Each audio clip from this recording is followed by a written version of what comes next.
Welcome to another episode, Pound for Pound Boxing Report. Episode 193, our final episode of 2017.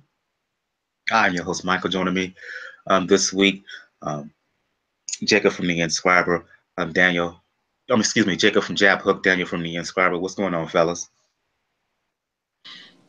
Hello. Good evening.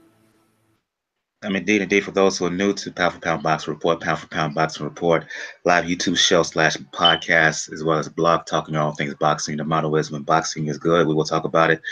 When it's bad, we'll talk about it. Bottom line is, if it concerns the sweet science, we will talk about it. If you want to find out all information regarding Pound for Pound Boxing Report, blog page is the place to go to. P4P Boxing Report .wordpress.com is the link. You check the right of the page, you will find. Check the right of the page for links to our pages on Facebook, G+, YouTube, Twitter, Tumblr. Also links to where to listen to the show on SoundCloud, iTunes, Google Play Music, Player FM, Stitcher Radio, uh, Mixcloud. Mixcloud. There you go. Let's get the show started. I see Scorsese is joining us. Gets the show started this week, recapping what went down last week. Want to focus on one fight only because we have a lot to discuss.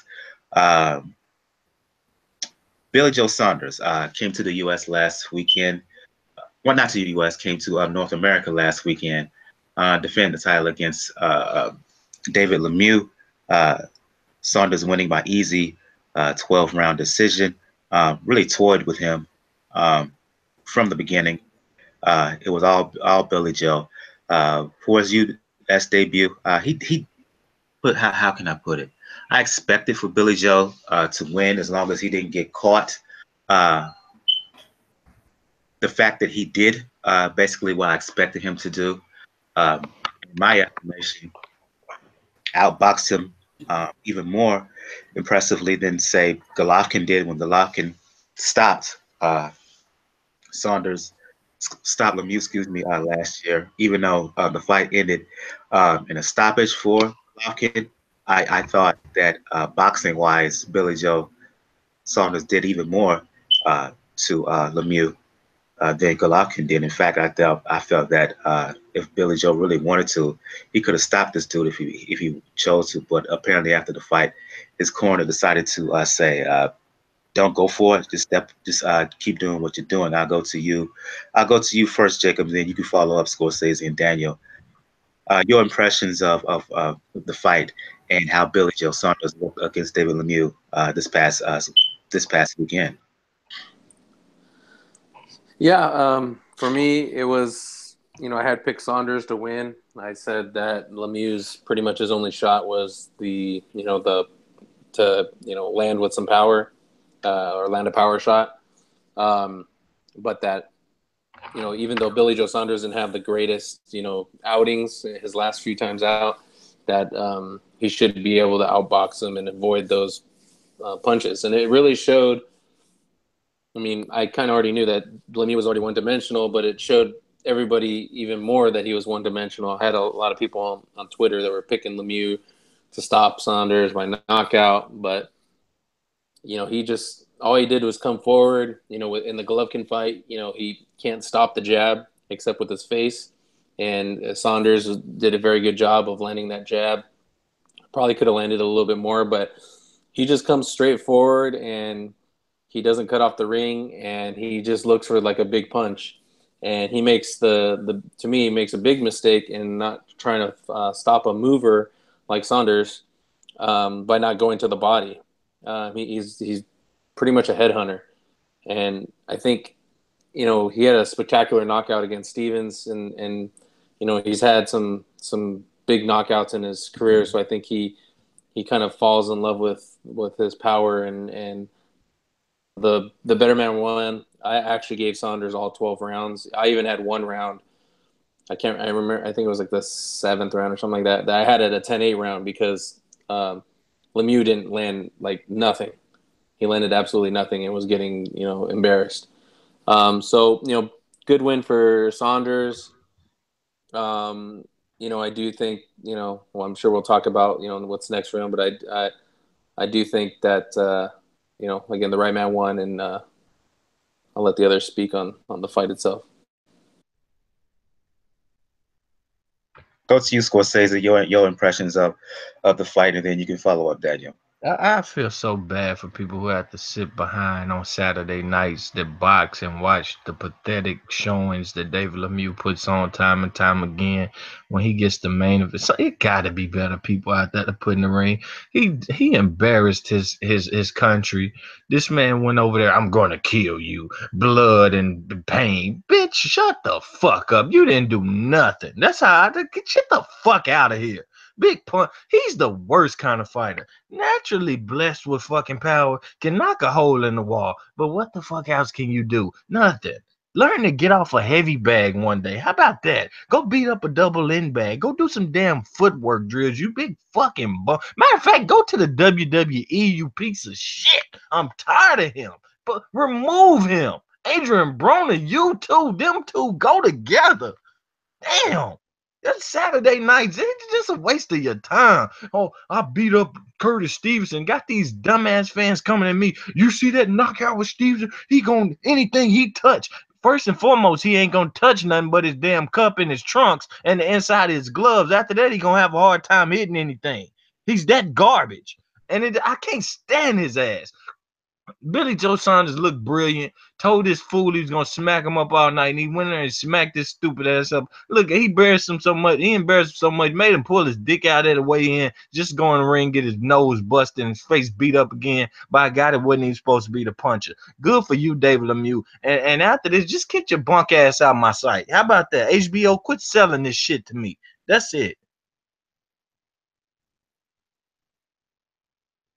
Tell us how you really feel. I'll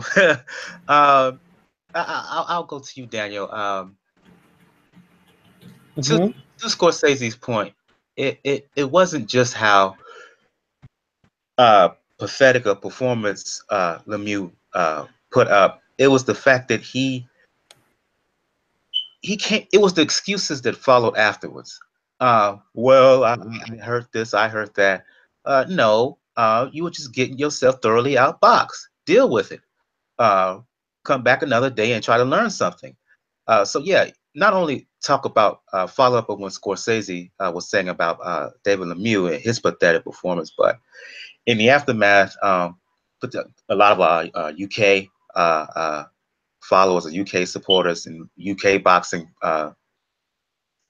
folks on social media were using this to make an argument that this performance, you have to put Saunders in consideration as the top middleweight in the world, that he could beat Canelo, he could beat Triple G. I'm not going there. I'm not going that far yet because I don't want to be prisoner of the moment. But I will say that if he keeps performing like this for more than one fight, if he stays consistent, if he stays disciplined as far as his weights, I wouldn't say he is the best at 160, but I can say he could compete on beating any other middleweight in the world. Your thoughts? Billy Joe Saunders technically did what he was supposed to do.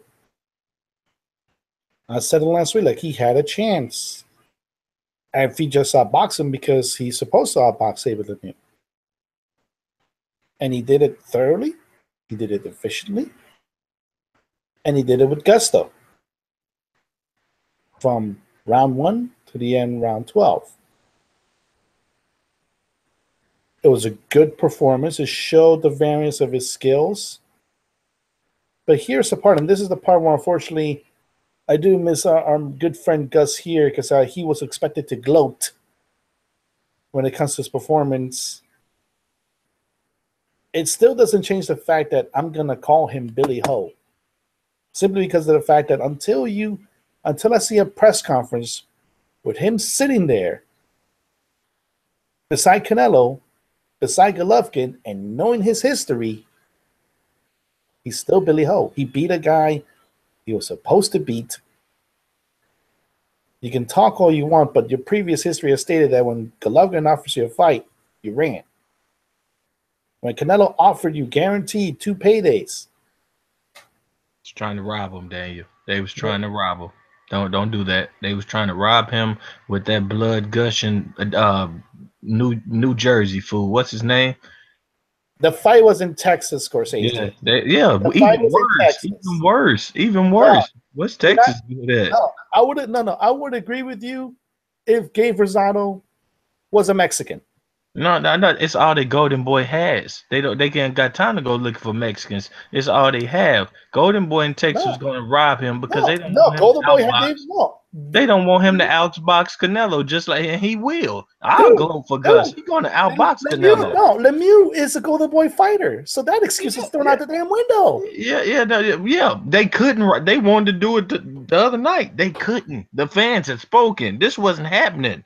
Billy Joe made it too easy. It's not even the fans. You could have done exactly the same thing to Gabe Rosado, and you could have had the Canelo fight, but you chose not to.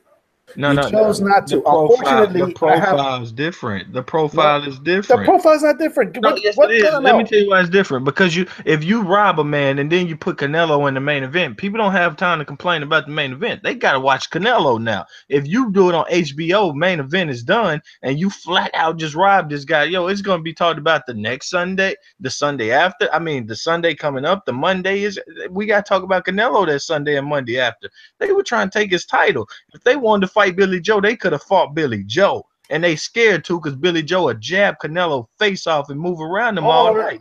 Or Saunders himself knows that the only thing that he has right now is that belt, and he's going to do everything possible to keep that belt because remember I mentioned when he ran from Golovkin, I mentioned when he turned out Canelo. He even screwed up a rematch with Chris Eubanks, a fight that he won, by the way. Now, granted, it takes two to tango, and Eubank needs to take his side of the blame too for his fuckery. Not when it comes to the rematch with Billy Joe. That was on Billy Joe now.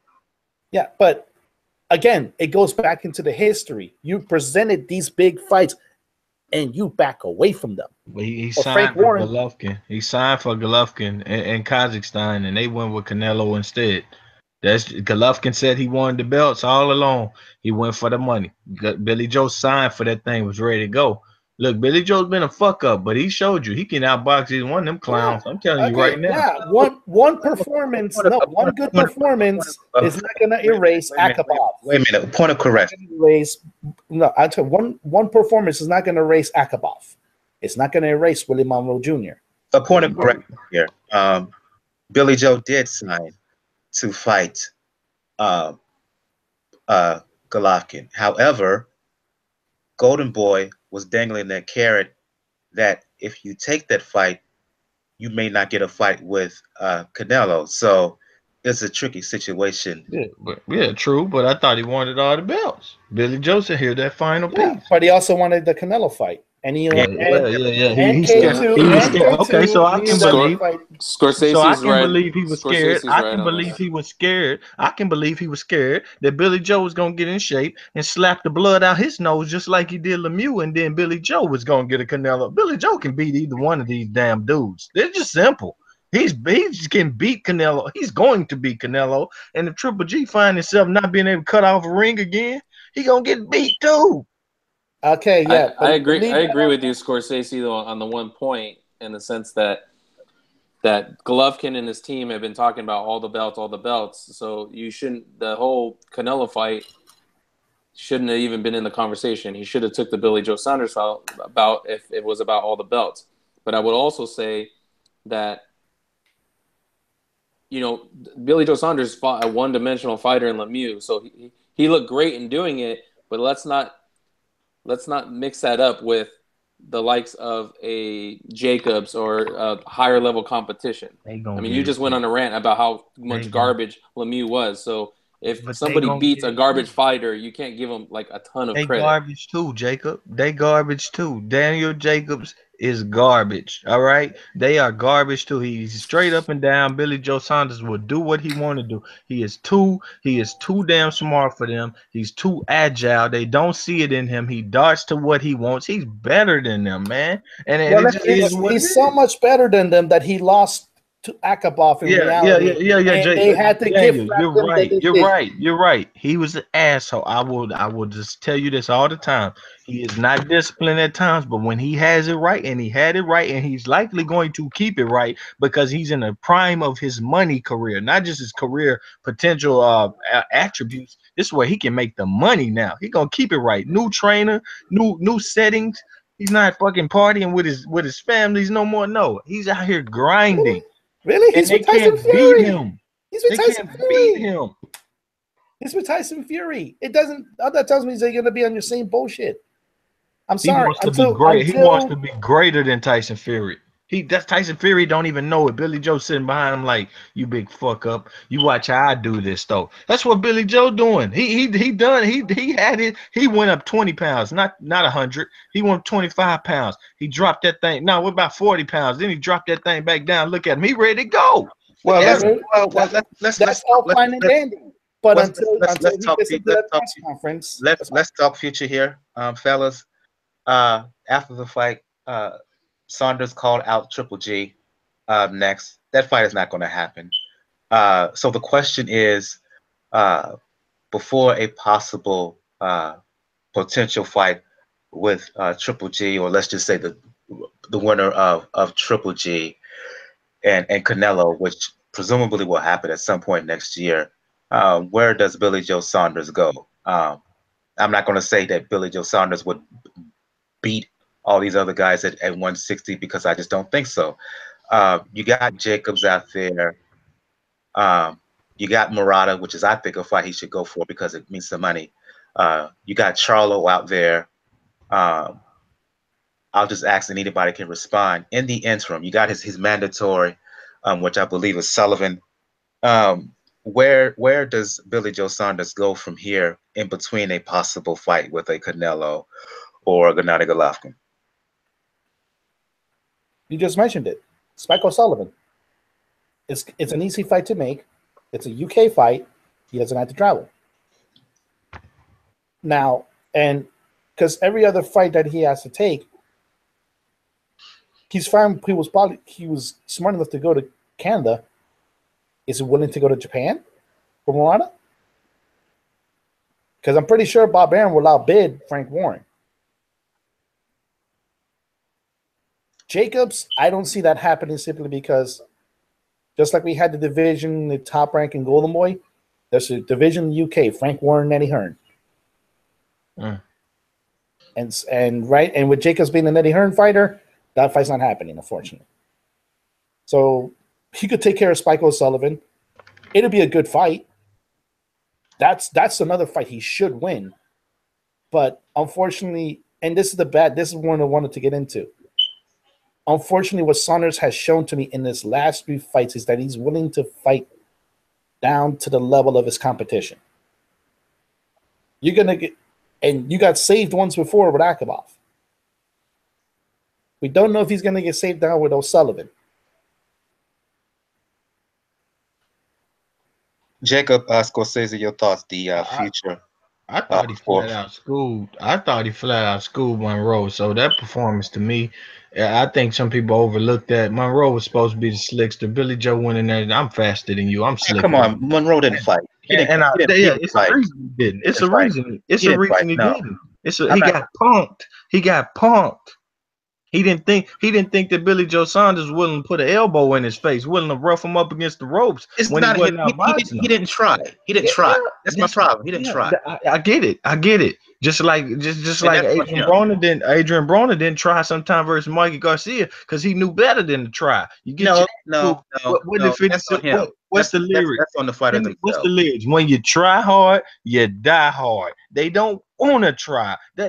This man knew what he was into. It was a fight. Billy Joe went in there. He hit him with jabs. He hit him with what he wanted to hit. He said, I can't hit this man. I'm loading up. He's hard to hit, and he's going to start countering me once he gets my time, and I'm missing these bigger shots. He just ain't going to make me miss. He going to make me miss, then make me pay. He didn't want to fight. And David Lemieux, same with him. He didn't want to fight because why? The nose was busted. Billy Joe Saunders got more power than they know. And look, he can box. He can bang. He can get on the inside. He ain't no little bitty dude. He could toss you around. Look, he's spinning David Lemieux around like a damn rag doll. Lemieux thinking, I'm going to get on the inside and work. No, turn around. Change your pivot. Do all of it. This man can fight. He can be an asshole, but he can fight. Future plans.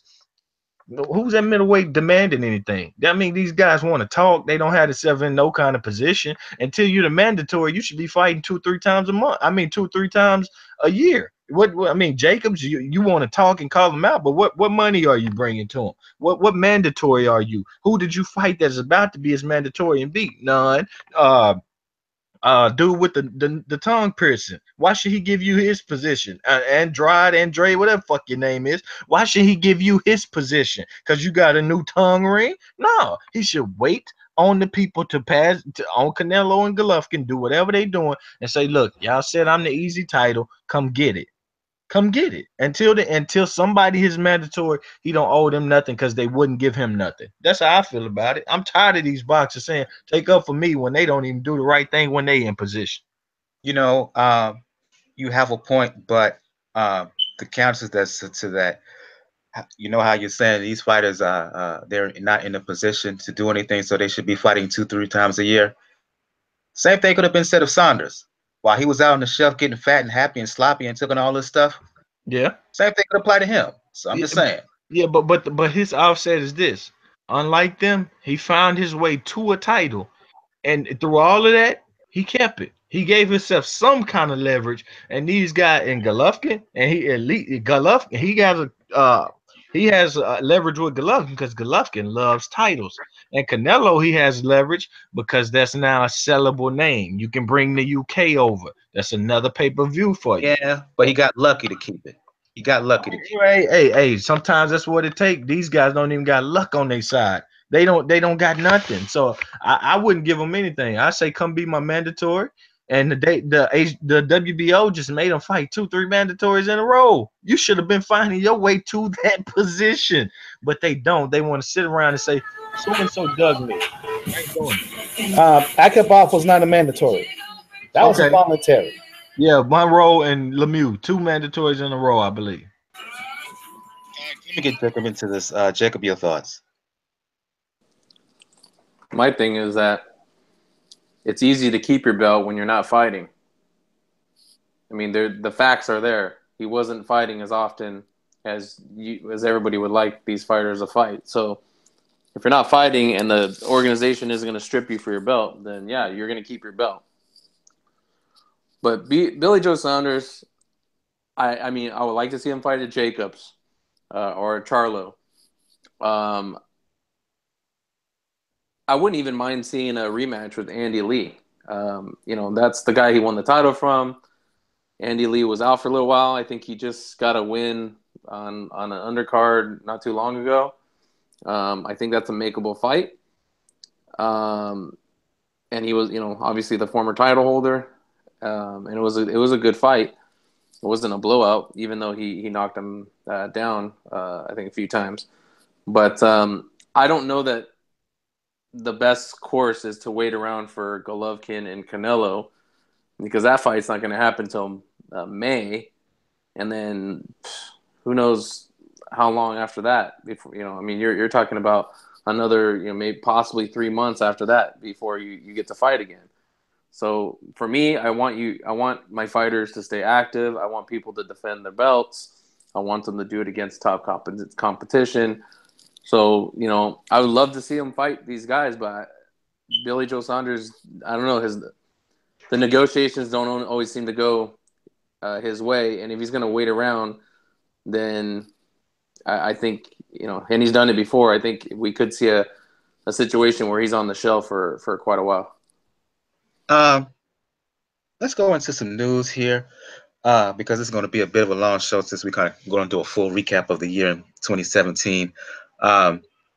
Some rumors of some fights that may take place. It looks like they're going to happen. I'm going to start in the heavyweight division.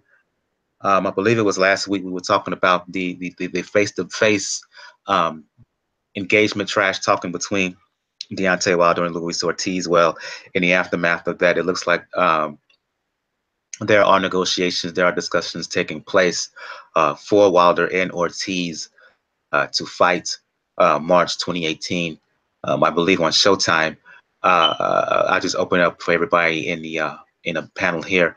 Your reaction to the fact that, and I see Gail has joined us. I'll go to you, Gail, quickly. Recap Billy Joe Saunders' win over David Lemieux, and who do you think he should fight next? Because even though he called off Gennady Golovkin, we all know that fight's not going to happen next. So who do you think he should defend the title against in the interim? Well, Billy Joe did everything right, and David Lemieux did probably everything wrong in that fight. So it made for a fairly easy decision win for Saunders. And, props to him. If you trash talk and can back it up, trash talk all you want. You earn that right as far as I'm concerned. It's not going to be Golovkin, and it's not going to be Canelo. Now, if Lemieux had won, there was this ghost of a chance that a Canelo-Lemieux fight might have been made, which would have been an all-action fight people would have enjoyed had he won. Not going to happen. I like the Danny Jacobs matchup, frankly. I think Danny's a little more versatile than Lemieux. It would be a good matchup. I think it would sell well. You could do it on either side of the pond. Honestly, I think you could easily make it go in New York. But if Danny's looking for some money and a bigger crowd, do it in the UK. Do that one in the spring, and then you see what happens and go from there. And the advantage of doing a fight with Jacobs is that the ultimate aim is unification of this division, and I still think Saunders is playing a few games with the belt because he's got the one belt left that either Golovkin or Canelo is going to want. So he's got a little prize to dangle. But if Jacobs picks it up, we know he's willing to play, and I'd like to see that happen. Okay. Back to the discussion about Wilder and Ortiz. I'll open up for everybody here. Thoughts on the fight, on the fact that negotiations are taking place, and there's a good chance the fight is going to happen.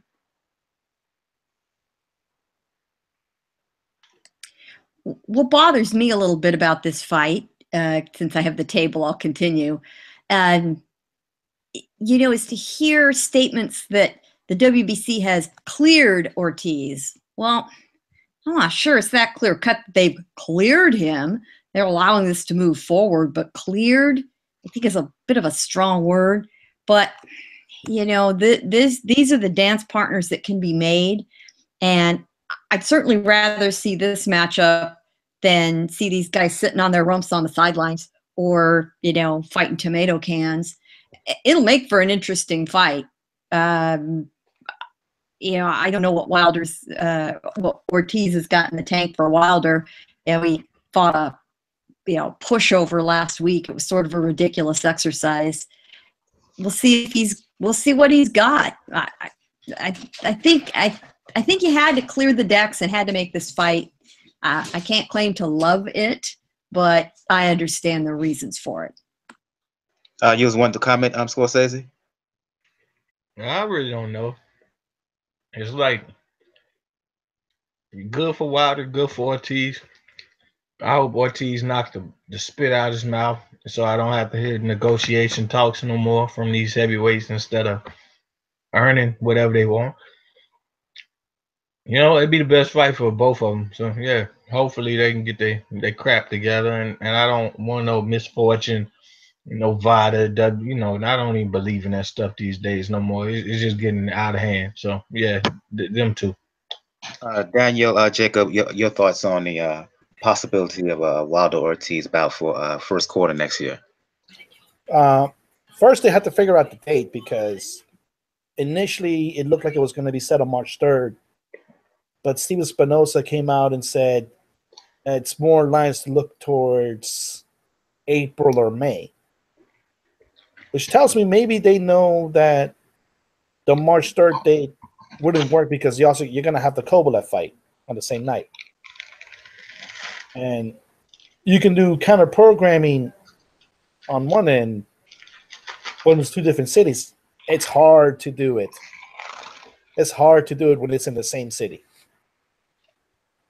And honestly, when it comes to this particular fight, it is tainted a little bit by the Ortiz situation. Like, I understand Gail's position when he says WC cleared him, it leaves a bad taste in your mouth. At the same time, it is the best fight that Wilder can get at the moment. And it's a fight that Ortiz has been looking for as far as a title.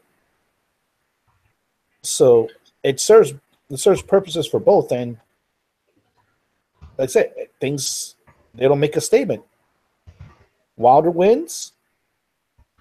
He beat a top level heavyweight that is a boxer that's not one dimensional.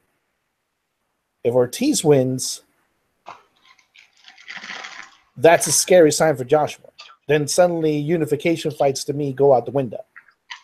If Wilder wins, then you go back on. But first we have to figure out the day, because obviously March you have the Kovalev fight, which looks like they don't want to counter program against.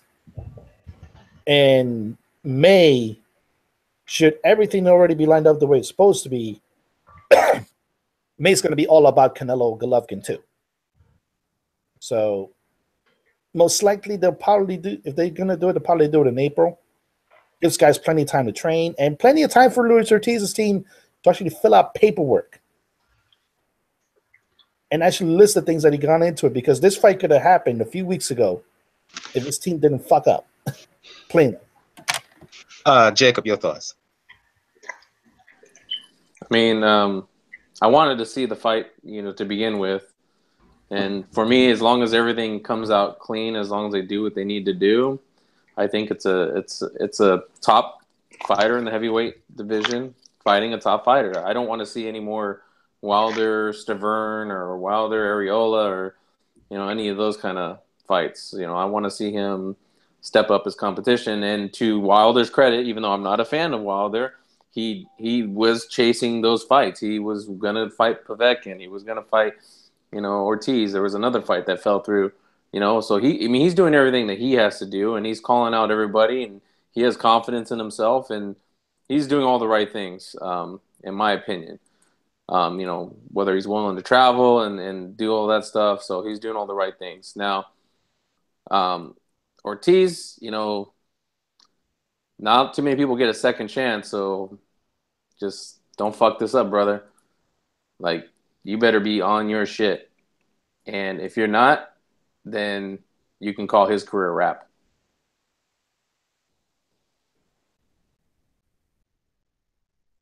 Sorry, I was on mute for a second. Some more news. I'll go to you, Scorsese, because I know you'll be interested in this. I've been sitting on this news for a minute. I just didn't tell anybody. It was just made public just earlier this week, matter of fact, that Adonis Stevenson, who I've said before is a lightning rod on here, a whole lot of folks have issues with his mandatory and putting him off or whatever. Well, in this case, he's putting off a mandatory for a fight I'm not mad at one bit. Like I said, I've been heard about this for a while now, but I've been sitting on it. It looks like negotiations are happening for a fight either February or March for a fight between Adonis Stevenson and Baldo Jack. And it's just some whole complicated organizational mess behind it in terms of what happens, winner and mandatory and blah, blah, blah. But that's for another day. But the fact is, it looks like we're going to see Adonis Stevenson, Baldo Jack, February, March 2018. One of the best fights that could be made right now in the sports. Your reaction? First of all, his mandatory looking like a pussy. Matter of fact, we just gonna call him Pussatory. That's his word, his title. His Pussatory is fine with people overstepping him. He's fine with getting the deal to fight, and he doesn't want to fight for the certain amount of money. Even his manager done came out, gave quotes. He's turning down deals of 100,000 plus, running to his promoter asking for damn step aside money, step aside deals or whatever. And he's just not respecting. And WBC need to do their job. And I don't think they need to give him a mandate to fight somebody. I think they need to move his punk ass, move the pussatory, give somebody else the mandatory spot, and he could be his pussatory ass somewhere else for all I care. Now, as far as the matchup, it's not every day you get pound for pound number 1 versus pound for pound 3, but in this fight needs to happen because that will be the day. Number 1. That will be the day that we get it. We get in my opinion, Badou Jack, 2-time fighter of the year. And yes, we're going to be answering that later. He's my fighter of the year for this year. He was my fighter of the year for 2015. He's a 2-time fighter of the year. Adonis Stevenson, 1-time fighter of the year, possibly contending for his second one this year. Badou Jack will be contending for his third one if he was to win this fight. Hell, why don't we just go call it 2 front runners for fight of the decade? If they're gonna win 2 damn fight of the years and Badou Jack 1 and 3, it's a beautiful fight. It's a beautiful fight. I don't care what the mainstream's trying to tell me about what they are. Who I know these fighters. They bout their life. They ain't no punks. They ain't no pussies like the rest of them. You got a lineal champion at one division. You got a guy who just tried to be a lineal champion at his division, got robbed out of daylights. In broad daylight, he got robbed. So that's 2 lineal champions in the ring, in my opinion, fighting each other. It's going to be a beautiful night of boxing. And you know what? I don't care who wins. Never cared. I just want to see the best fight the best. And Badou Jack has had to show these 175-pounders how to be men and go for lineage and not letting some reporter write you out of going for lineage, some network deal write you out of going for lineage. Badou Jack is manning up. And the sad thing about it is Adonis can make this a quick night of work. But I hope it's a fun fight. I hope it ends however in a fair way how it's supposed to end. No nut punches, no surprise decisions. I think we're going to see a beautiful night of boxing and potentially a rematch. For the record, I could make an argument Adonis Stevenson is the best at 175, but I do not agree that he's number 1 pound for pound right now, but that's a discussion for another day. But to your point, on paper, should this fight happen, this is a damn good fight, and nobody should be mad at this. I'll go to everybody else here. Reaction to the news about a possible Stevenson Badou Jack showdown. Unmute your mics, folks. It's the only acceptable fight for Stevenson if he's not going to fight as mandatory. And Badou Jack is using the WBC rules in his favor. As the super middleweight champion, he's using the rules to challenge the champion in the next division up. So it's the only fight that's pretty much acceptable at this stage for Stevenson at this stage if you're not going to fight Alvarez. Now, Alvarez has now been mandated to stake as mandatory against Gvozdyk. So there's going to be solving those 2 situations because I agree that there's flaws on both ends. On this, and Alvarez shouldn't be taking step aside money, but Stevenson shouldn't be offering it either. And when wait, no, before you start defending your idol. No, go to the quotes. I'm not defending. His manager has stated Stevenson ain't offering him nothing. He getting his Let him deal. Finish. You got your time to talk. Let him talk. We're not gonna have this. We're not gonna have this blow up. Let's stick on subject here. That's what I'm saying. When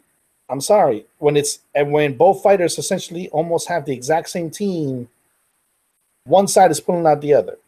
So, but the fight should be good because Badou Jack can go inside, can hurt you to the body, and he's a fighter that if you knock him down, he will get back up. And that's one of the things that we have to see with Stevenson. One thing that Cosesios brings up, he's a 40-year-old man. Well, we're going to have to see the stamina of a 40-year-old man versus somebody that can't get up. And Jack. So, and based on what I've seen from him in his recent photos, He don't look like he done put on some weights in between fights. I'm just saying. Yeah, that's the whole thing. That's the main thing with fighters. They're waiting for this day, and now, like I said, this is a good opportunity for Stevenson to stake the claim as the best fighter right now. And well, we can put a question mark on the post-war era because we know how Andre Ward likes to do. So, in that sense, he has a chance to make it because obviously you have Getabev in the IBF. You can stay as unproven. That would be a Bibbo. You know he's technically improving. He himself is saying that he's not ready for the top level. And then you have Kovalev with the WBO. So it's his chance to do it. I hope the fight makes it. If I hear some other fight, if it's Stevenson versus Karpinski again, no. Jacob, Gail, your thoughts? It's a good fight. I mean, I'd be interested in seeing it. I do want to make a comment though, in the sense that the way I understand it, that if somebody's a mandatory, it takes two. So somebody has to offer, hey, step aside because they want something else. It's not just, hey, can you pay me step aside money? So that whole situation kind of leaves a bad taste in my mouth. But I do think that Stevenson will win the fight if him and Jacobs fights. As much as I'm not a huge fan of Stevenson, I think he stops Jacobs. He is older, but Jack. I'll do Jack. I'm sorry, Jack. Sorry, my fault. Thank you. But Don't mix him up with that coward, Danny. And you know, for me, it's again, I just want, like Scorsese said before, I want to see probably the top, and hopefully they can make this happen. I know he left and he's going after this other division, but until it's signed, until they're in the ring, we won't know. He's similar for me to the last fight. Not my favorite matchup, but better a decent matchup than inactivity. So let's see if it can happen. And maybe these guys get it on, give us a good fight, give Stevenson a taste of feeling successful in the ring and feeling the fans enjoying a fight of his for once. And maybe it'll encourage him to be a little more active in 2018 before he fades off into obscurity. More boxing news. Mikey Garcia has a version of a title, I'll just say, at 135. He's moving up to 140 to seek Sergey Lipinets fights for his vacant title, I think a WBC version at 140 pounds. Here's my thing. Am I wrong to be a little bit disappointed and annoyed with this news and this move by Mikey Garcia? Because for me, I still think there's a work for him to do at 135. If it's an issue of him having trouble getting down to lightweight, that's one thing. But I haven't heard him or anybody on his team say that. I just heard that they're going to seek a title in a fourth, fifth division.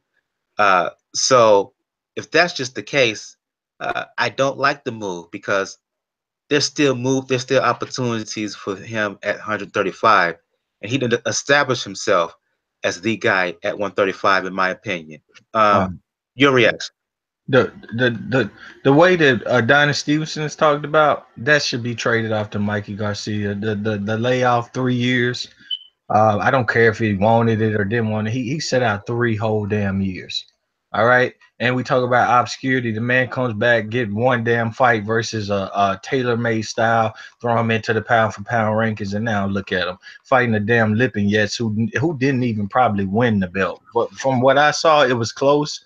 He could have, But at the end of the day, you've turned down Linares. You've literally turned down. Okay, not no. We can blame this person. We can literally turn down Linares. Yeah, that's my thing. Didn't fight. What the Easter guy? You just going through boxing and getting every pass in the book. And in my opinion, it's a lot of bias out there. Nobody wants to call it like it is. Your best win is Orlando Salido, and you quit in that fight. Adrian Broner after that. No, I don't want to hear about you in the pound for pound list. I want you to damn do something. Matter of fact, I want you to just go on your little 3-year layoff because obviously you don't want to do nothing. I want to see the top fights, and you don't want to provide that. And you haven't even been in. I take that back. He's been in talks to provide that, and every time he's been in talks to provide that, it seemed like it's him and him alone. Even when the Gamboa, him and him alone, just running away from it. Bye. That's how I feel about Mikey Garcia right now. Lipinets, bye. I'm not going to be that strong about it, but you mentioned Linares. That's the main thing that has me irked right now. I don't care if people talking about Mikey Garcia is the favorite. We don't know because they didn't fight, and they should fight. They should clear that picture out. If like I said, if Mikey Garcia can still make 135, that fight should happen to show who is the dude at lightweight. And it looks like it's not going to happen. Not as of right now. Linares is going to stay at 135. He's going to defend his belts next month, I believe. But I'll go to everybody else here again. I'm going to ask the question again. Am I wrong to be annoyed at this move by Mikey Garcia? Absolutely not. He, he was talking after he won that he was going to fight Linares. Golden Boy, from my understanding, and I know they're not the greatest, most honest promotion. From my understanding, though, is that they basically conceded on everything that he wanted, and then he still didn't take the fight. And then he was talking about he was trying to get a money fight, like a big money fight. But now he's fighting Lipinets in a 4th different weight division, and it just doesn't make any sense. Limb nuts. Did he call him limb nuts? I think he did. No. I think he did. I think it was subliminal, but was it limb nuts ain't to blame. I ain't gonna call him limb nuts. He ain't to blame. This Mikey Garcia bull crap. He call him limb nuts. Was that a 40 flip or was that on purpose, Jacob? No, I said Lipinets. But we know what you meant. If it provides some comedy, then so be it. Yep. Well, I guess we need some comedy, with this stuff. If this had been the only time Mikey Garcia had pulled something like this, I think we'd need to temper our reaction. But this is how it goes. There's always game playing going on. There's always contract issues. There's always shying away. Mikey's he's an interesting and a disappointing character. He of all the Garcias, he's absolutely the one with the most talent. I mean, it's not even close. It's not even close, Gail. Not even close. Absolutely right. But he hasn't got the drive to match the talent. That's the problem. He's very lukewarm about his boxing career because, as most people know, his real desire has been to be in law enforcement. He completed the full corrections academy to become a California Highway Patrol officer, deferred.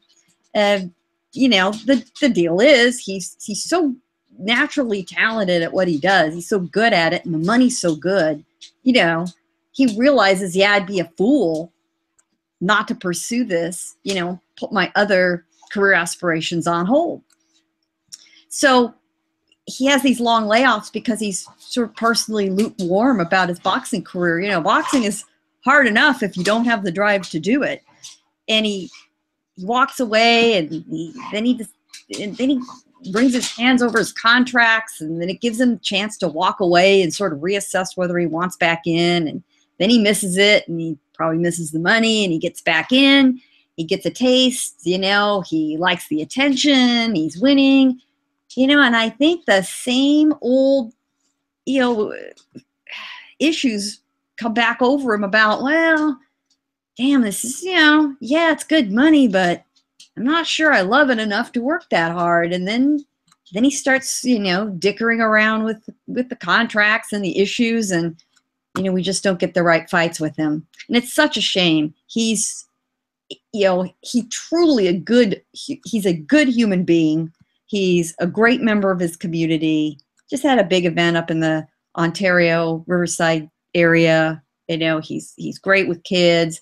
He's out and about a lot, but, you know, he's just got to decide to bite the bullet, bear down, take the tough fights, pound out, you know, maybe another couple of years of boxing, and then, okay, then turn your back on it, bank your money, and go do what you want to do. But he can't decide. He's too restless. He keeps going back and forth, and he lets all of the out of the ring issues mess with his head and get in his way because he's already, you know, not straight devoted enough to his career, and he lets the distractions get to him. That's the problem. I would add real fast, if Go I ahead. can. If he's not really into boxing, then stop getting like title fights. Like, go get fights for money or whatever, but to wrap up a title and basically hold it hostage, I just don't see the point in that. I'm thinking that was Gail's dogs in the background, and I can only assume that the boxers are just as annoyed at this boxer as you are and I am. Mine were scuffling a little bit. Yeah, my boxers in this house never shirk a fight. They never pay step aside money. They're always willing to go for it. Like your reaction to this news, Daniel? Where to begin? I had such hopes when I heard about the Easter fight, because there was potential to make a complete unification fight at lightweight. But the situation, unfortunately, with Mikey is, it's true, number one, in his heart, I think he really just wants to be a cop. And unfortunately, that it's putting him also in a position where he's trying to get as much money out of the fights as he can, but it puts him into matches where it serves little to no purpose. Yes, okay, you're gonna go for your fourth title in the fourth weight division. Okay, I get it. You're gonna face a guy who you are overall better skilled against Lipnitz. But I think he bit off more than he can chew on this one with Linares, because Linares has flat out stated if he goes to 140, I'm going to 140. He said, I'm tired of chasing him. I'm tired of waiting on him. And Mikey opened his mouth again, also saying, I think it was in a press conference, so on an interview we said, I'll still fight Linares at 135 after this. Make up your mind. At a certain point, we know that the hunger is not there for you as a pure boxer. We know the hunger for you is something else. We know it's law enforcement. So either make up your mind, get cracking on the boxing gloves, stay in the division, try to get titles, try to make yourself live up to the potential that you have, and to I'll remember this when it comes to Mikey. I forgot what fight it was. I think it was the second Maidana fight, where Floyd, after the press conference, because somebody asked him who's going to be the next, who should be the next pay-per-view star to succeed you. He mentioned two names, Andre Ward and Mikey Garcia. Now, Floyd is a despicable human being when it comes to him being a human being, giving this behavior when it comes to women. And the situation involving Tank and Michelle Rosado further proved the point. But at the same time, I can't neglect his acumen. I can't. And so there's lofty expectations for Mikey to have. He just had to sit down to him, or otherwise just leave it alone, go into law enforcement. We know cops get good money. Cops get a pension. So you're going to be set for the rest of your life no matter what. And just settle down already. Because if you don't, you're going to get put into this limbo where a fighter that's looking to leave a legacy, just a fighter that's just looking for money. And yes, we know it's prize fighting, but the prize is normally a title. I'm going to you, Gail, on this next story. Give kind of a breakdown, you and Daniel, on the what's coming up for Sergey Kovalev, since you did media work for his last fight. Give us an update on Kovalev and indirectly Sullivan Barrera. Well, at this point, you've got 3 of your top light heavyweights all under the same banner at main events. Of course, you have Kovalev, who's been with main events from the start, Sullivan Barrera, and now Dmitry Bivol. Bivol, thanks to his last win, now has a mandatory, and it looks like there were a couple of combinations, but it looks like Bivol and Barrera won a dance, which leaves Kovalev sort of without a dance partner for March. So casting around for somebody to go on that card, and I would imagine, thanks to connections from Kovalev's new trainer, Abror Tusun-Polatov, who knows the Russian scene really, really well, having been there, the last decade. We have an opponent pulled out of obscurity. I'm not even going to try the man's name. He's 21-1. And it's like pulling fighters out of Mexico. You've got, a lot of talent, with a big enough talent pool, so you can really conduct a pretty healthy career staying just in your country and in your immediate circle in Russia, just like you can in Mexico or Thailand or Japan. So here's a guy that's, and I believe he has fought in Germany, is being plucked out, it looks like, for the date that is on hold, which is this March 3rd date, which now, is becoming a little bit of an issue if we're talking about also having Wilder and Ortiz, over at Barclays on the same night. But this would be an event in the theater. It would keep Kovalev busy, which is important. He can't just sit it out just because Bivol and Barrera, want to tangle. So you put him on the card and it makes him the main event. But the truth is, if these are the matchups we're going to see, and Main Events has not confirmed this, and I have no inside knowledge one way or the other. Nobody's talked to me about this from that end. But it makes it the truth that co-main is really by far the more interesting fight between Bivol and Barrera. What happens is, they fight, and your winner is then Kovalev's opponent for however quickly they decide they want to make that fight. Is it a summer fight? Is it early fall? Not sure. But Sergey wants to stay busy.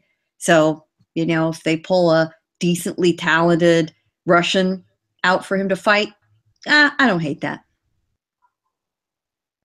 I'll go to Daniel, and then everybody else can follow up. Thoughts on what's next for Kovalev, as well as the situation with Sullivan Barrera, who apparently turned down an opportunity to fight Kovalev, instead went for a shot at Bivol. Well, I'll address the Barrera issue first. His next fight was always going to be a title fight. It was either going to be Kovalev or it was going to be Bivol because he earned a mandatory spot in his last victory. So obviously, he's going to go out through this mandatory. It's going to be a pretty interesting fight to see. I said because Bivol has publicly stated like that he himself has felt he's not ready for really the big time, but he got a title. His people able to get a title opportunity, and they got thrusted up on him thanks to Andre Ward retiring.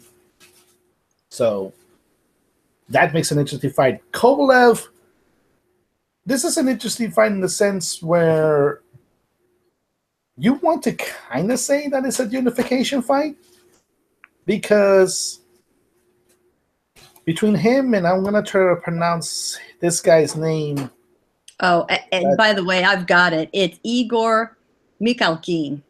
That's what Mikhalkin. And he is based in Germany, but he's Russian. Now, the reason his name is floating around is he was floated as a possible opponent for Marcus Brown in a eliminator fight. So, you know, he has legitimate consideration. You know, he's not being pulled out of a taxi. Okay, it's not that bad. and let's face the fact that the IBO, because that's the belt that Igor holds. The IBO is slowly starting to go to the directory to what the WBO had, as far as getting recognition as a major title. As much as we want to grow, that's another belt, but they've done a fairly good job of picking talent. So I'm not going to dismiss Igor completely, but it does keep Kovalev busy, which is one thing that you want to do.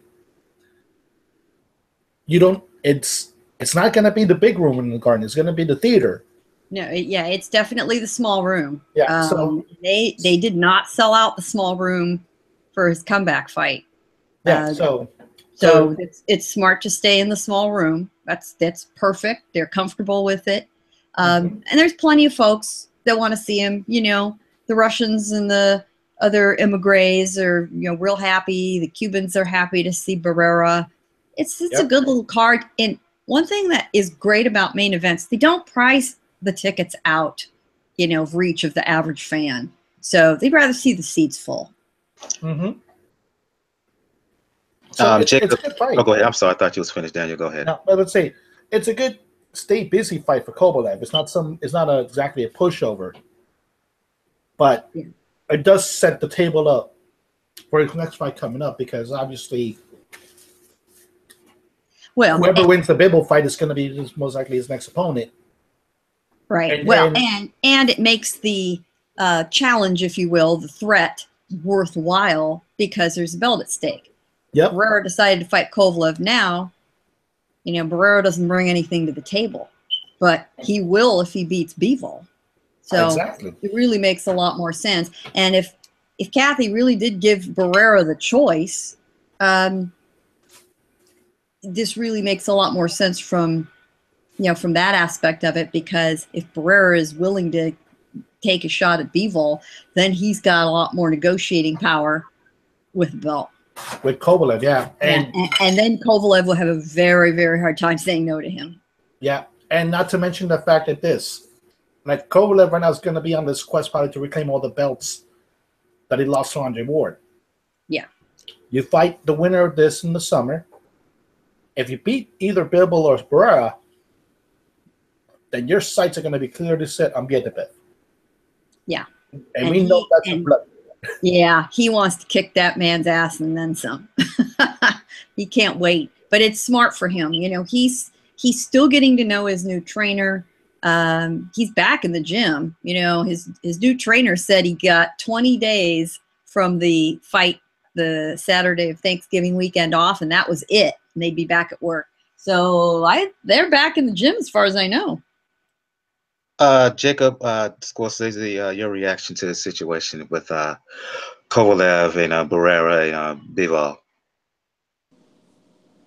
It's kind of odd to me because, you know, when Barrera was the received, or he won his fight to become the #1 mandatory for Kovalev's IBF belt, but then ended up fighting Ward. It's weird that he wouldn't fight him, and he would, go to this fight. But I mean, at the end of the day, these are makeable fights. I need the promotion companies to, get their people in line and just make the fights. I just want people. I want fighters to be active. I want them fighting their top competition. If they have a belt, I want them to defend their belt. And after they defend their belts, I want them to unify. So I mean, it's that simple. Scorsese? Kovalev is kind of learning what it feels like to get fought around, and you can get credit around the guy. Now, if Barrera wins, he might not have to learn that lesson as long as others did, because HBO doesn't have a deep stable of fights they can put on, like Thurmans and Porters and guys they could push more that are more youthful. But at the end of the day, he getting a taste of his own medicine. Barrera's fighting around him for credit, and not to say that I like it. I don't know what pans out over there. I think the most they can do, unless Beterbiev wins his case, is have 2 of the belts over there now. And that'll be Ward. That'll be Kovalev or Bivol or Barrera holding 2 of those belts if they ever make those fights the right way. Barrera Bivol's fun. I hope he knocks the shit out of Barrera though. I'm tired of Barrera in his mouth and always declining fights, and I don't like him. Some rubs me wrong with him and his style and the way he gets down and the way he finds himself not to be in fights, and he's always a step too slow, and I'm not feeling that. But yeah, I mean, it's a cool night. Not for Kovalev. Should be easy work for him. That'd be 2 in a row. I don't know if they're gonna make the Bivol fight right away with him, and he could be him learning a little more of a lesson. Hey, opponents might not be what he want for him for a while. You don't know. Before we go into kind of the recap of the year, uh, uh, usual guest Bo is not going to be here tonight, but he left me this news, bit of news. Jesse Vargas fought recently, I think Friday, scored a decision win. Well, both shared a news story with me from Three Kings Boxing. It looks like that Vargas is in line to be Keith Thurman's comeback opponent in April. I just want to go around here quickly your reaction to that. Should that be the case? Vargas fighting Keith Thurman, I believe, in April 2018. I tell you what, Vargas, I'm really hard pressed to think of another fighter at Vargas's level of skill who's parlayed it into more opportunities. He got his opportunity against Bradley. He's gotten his other opportunities, and here he's getting another opportunity. Here he goes against Thurman. Now, to his credit, I was very impressed with how he handled himself at his fight in Lancaster over this past weekend with Herrera. A very different look for him. His change in training has suited him well. I don't think he's ready for Thurman, but, I guess I will credit him for ambition, which he's always had. And when he gets these chances to step up against the big guys, again, he never says no. Does he deserve them? Well, we could argue that. I don't think we're here to do that right at this minute. But if that's being offered, do you say no if you're in Jesse Vargas's position? Hell no. Of course you say yes. Of course you do. Anyone else with a response, please? I mean, I'm not wild about this fight. I mean, for the only reason this is really happening is because Thurman's next opponent should have been probably Peterson or Spence, but they're fighting each other. And this is kind of a dangerous fight for Thurman. He could potentially, let's say get upset. Vargas did it against Ali, and he almost did it against Bradley. Well, he thinks he did. I mean, he really lost thinks that fight. He did. Oh, he lost that fight. Yeah. He almost. He hurt him badly enough. Right, but let's face it. He needs to learn to let it go like Teddy Pendergrass, and he's not. That's exactly right. Do you notice we've got a theme going on for the show tonight? Every single fight we talk about, every single fight we've talked about tonight, every match, every potential match, we've all had exactly the same reaction, which is, well, I don't hate it. I mean, we're kind of all lukewarm about every single fight. Well, it's better than nothing. I mean, the name of the episode, they don't hate it. They don't hate it. Right. I mean, every single fight, we've all basically said the same thing, which, I guess we're just in the bottom of the barrel at the end of the year. It's just got to be it. Well, there's that, but I'm sorry, but okay. Spence took Peterson away from you. Give your shot to Porter. If you're Keith Thurman. Because to me, Jesse Vargas has done almost nothing to earn that shot against Thurman. It's true. But you have a point, but here's the thing, Daniel. You've been watching interviews of Thurman recently. You saw the interview with him and Spence. What's been the theme for Thurman? He wants a quote unquote easier fight, or in his mind an easier fight. A soft touches before he is quote unquote ready. And Jesse Vargas, should this fight take place, he sees Vargas as an easier fight for his comeback from injury. That's what this is. Wait, no, but like Jacob said, if you lower yourself into a sense of security, it want to bite you in the ass. And Vargas has pulled rabbits out of a hat before. I forgot how many fights he should have lost, but he magically won things because he's in Vegas. But it's I kind of agree with Gail. I don't like it. I don't hate it either. Because at least it's somebody that did have a belt. He was a former champion. At the same time, I'm not giving Keith Thurman much of a leash anymore. Like, okay, get this one out of the way. The next person that should be sitting next to you in the press conference should be either Porter or preferably Spence. But particularly with Spence, we all know that's how much that's going to be a reality. Your thoughts on this, Scorsese, or are you just like whatever? You're right. Whatever. I bet he doesn't hate it. It's a former world champion for Keith to come back against. But I mean, I'm ready to see the food become the food at welterweight and everywhere else. This stuff it take too long for me, man. It take too long. So with that being said, let's move on and start our breakdown of 2017. Let me say this first. Daniel, you mentioned a situation with Floyd. For those who might not know, it's just in reaction to a tweet by Gervonta Davis, which has been really the hot, talked about a lot.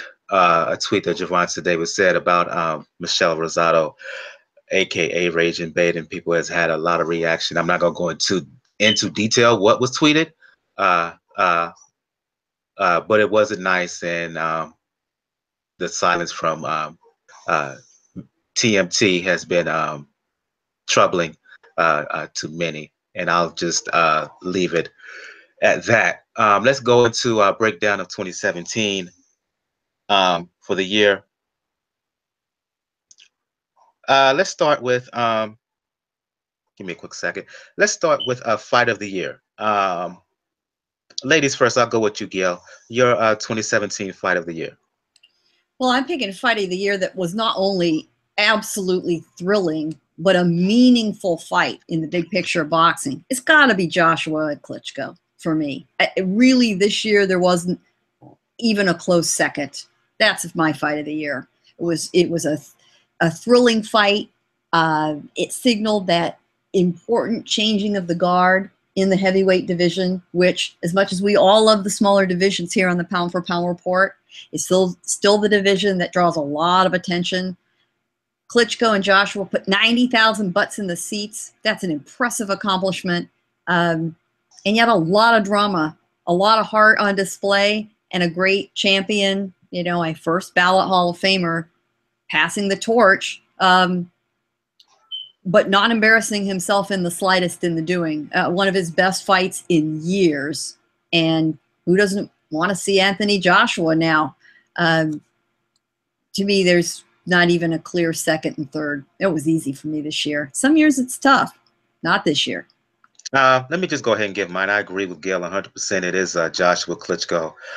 For how the fight went, Joshua putting Klitschko down, Klitschko returning, putting Joshua down, and the way in the gumption, the heart that Joshua showed to eventually take Klitschko out in round 11, and also as Gail alluded to, what the fight signaled. I mean, the fight was aired on both HBO and Showtime the same night. You don't see that. Mayweather, Pacquiao, Tyson Lewis. That's the only other times you've seen those two competing networks air the same fight. 90,000 seats at Wembley. Who else can do that? And it signaled that Joshua could be not only a superstar in the sport, the superstar in the sport, but he can be a kind of a transcendent figure globally. So yeah, because of those reasons, because of the fight itself, just inside of the ring and outside of the ring, combo factors here, I agree with Gail, and we'll say Anthony Joshua, his stoppage of Vladimir Klitschko. I go to you, Scorsese. What is your fight of the year for 2020? Dominic Brazil. I'm just going by purely being entertained. Just a hell of a scrap. Dominic Brazil versus Uzi Ugano. I believe that's the pronunciation. Undercard fight. I think it was in Alabama on the Deontay Wilder undercard. They stole the show. Undefeated prospect, A-level prospect to a lot of people. Had a lot of hype coming over here, and he showed it. He was whooping Brazil's ass, and Brazil just it was beautiful. That's the best fight of the year for me. It was very entertaining. I watch it a lot. Daniel, your 2017 fight of the year. Yeah, it's almost going to be a unanimous decision, I think. It's Klitschko Joshua because of what it meant. You saw a change in the guard now in the heavyweight division. Yes, you can argue all you want about Tyson Fury being the lineal, but until Tyson Fury first proves he's not in love with the cocoa and that he can slim down to his actual fighting weight, that fight presented to him being the man. And that fight did everything that it needed to for both Joshua and Klitschko. It proved that Klitschko wasn't going to go down easily. He proved that there's a skill set available that can give Joshua problems. And it proved that Joshua is not invincible in many people's eyes. He can be knocked down, but at the same time, Joshua learned how to weather a storm from a champion, and then how to take the fight to the champion in the end. And he did that perfectly. And let's not forget that he's going to be a very hot commodity in 2018, because apparently both his contract with Showtime and Eddie Hearn will be up in early 2018. So that opens up a lot of avenues for Joshua to open up, unless he unless you hear of an immediate re-signing with Matchroom. And that the fight meant too much. That was too significant of a fight to simply walk away. And that's it. There's some contenders, but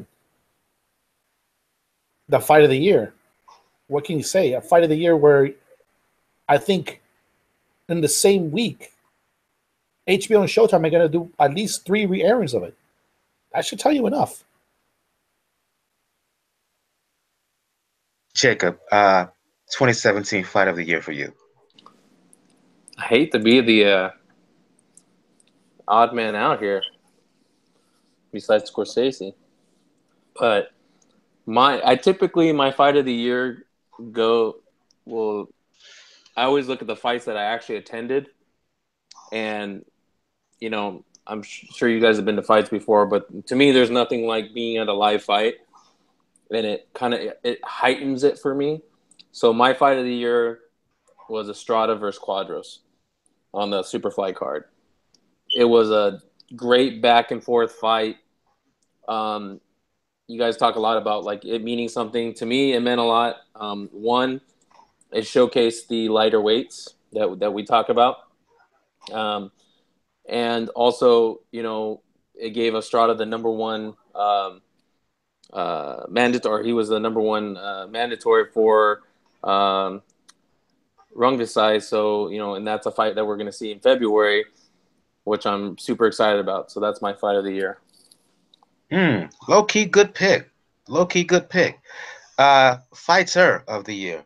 I'll go with you, Scorsese. You already mentioned it, hinted at it earlier in the show.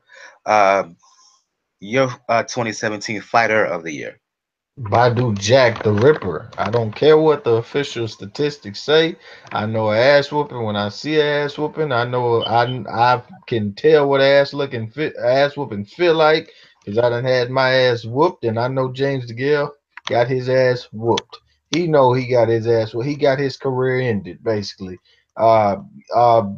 Even more credit when James DeGale sits there and loses the damn title after the career-changing beating that he got, that I predicted was a career-changing beating, and then it becomes just that. This man, in my opinion, became the lineal, unified WBC and IBF champion of the world at 168 pounds. Then went on to move up, and he was an underdog in that fight.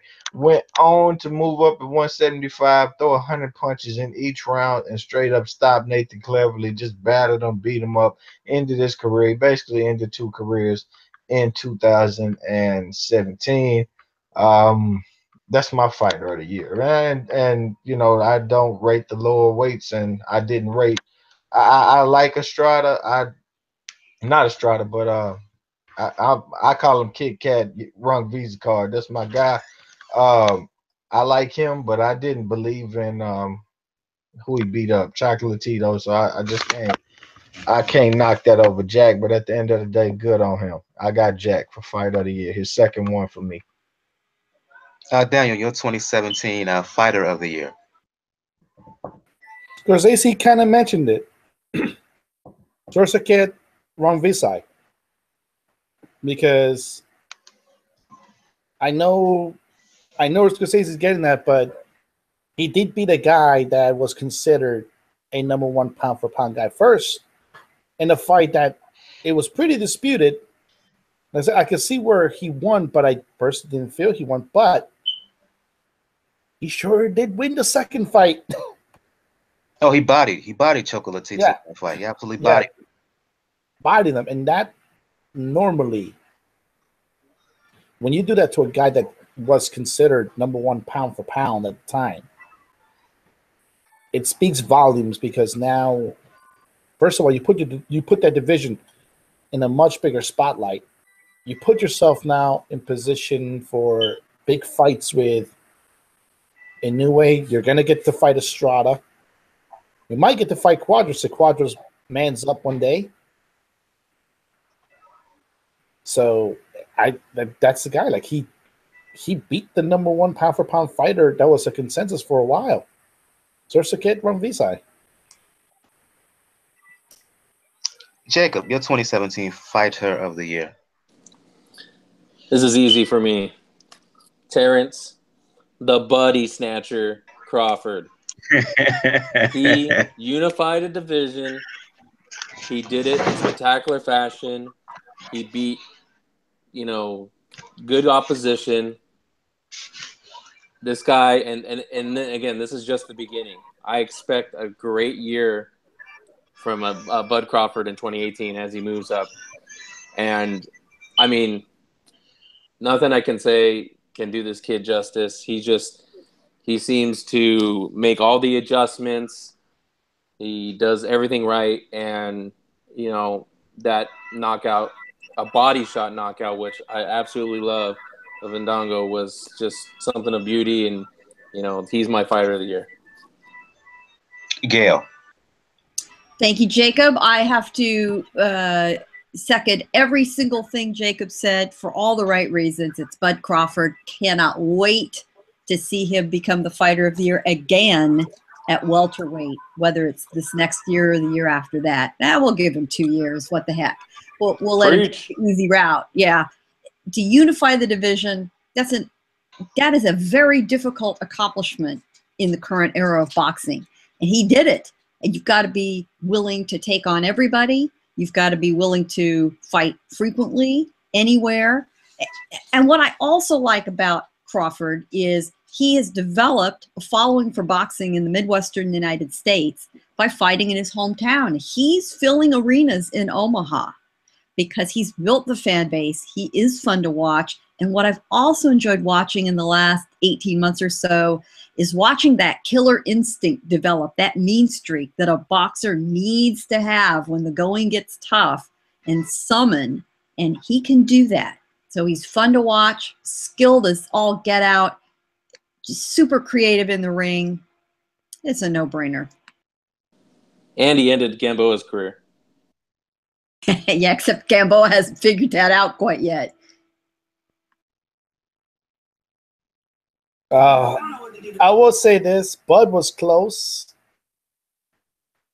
I just wish he would have defended for those 4 belts at least once. But it's getting tough for him to make 140, though. So I'm okay with him. And you know what I also like is the fact that he didn't hold them hostage. If he was going to move up, exactly, he did it the right way. It's like, okay, I reached my goal. I took them all home. I looked at them up on the shelf for a month, and then I declared my intentions to move forward and left them all open for other up-and-comers.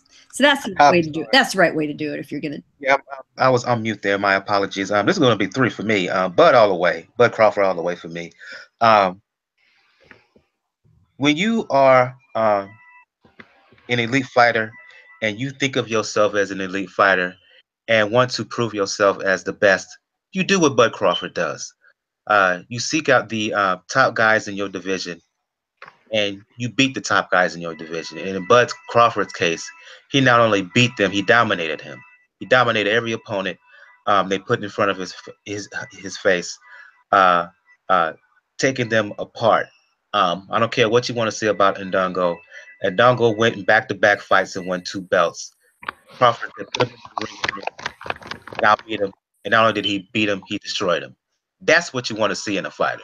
Or at least put it that way. That's what I want to see in a fighter who wants to prove themselves as the best. You get in there and you fight them. You unify, and he did it in dominant fashion.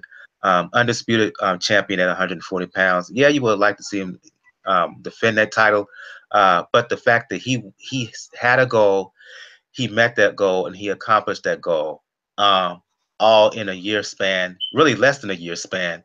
That says a lot to me. So yeah, Bud Crawford, not only my 2017 fighter of the year, but in my opinion, the #1 guy, pound for pound in the sport, because it's not Lomachenko. Let me just say that, hint, hint, not. Move on right quick. KO of the year. What was your most impressive, dramatic knockout of the year? I'll go to you, Daniel. I'm sorry, I got a call. What did you say, Mike? So I'm sorry. Knockout of the year. Oh,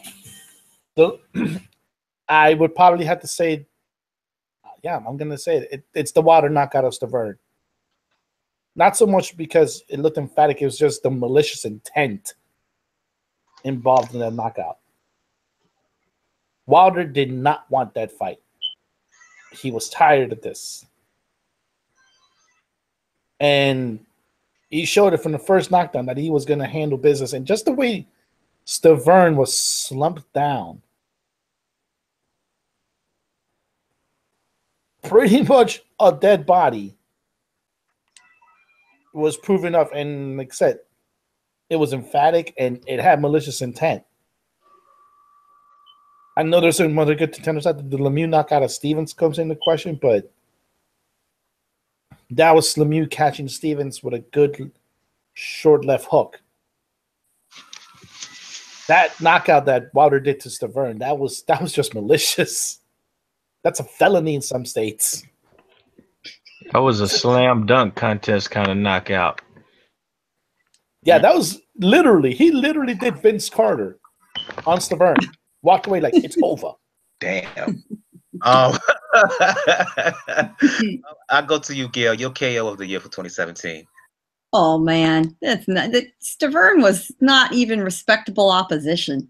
And while Lemieux Stevens was impressive, come on, Zolani Tete against Gagne.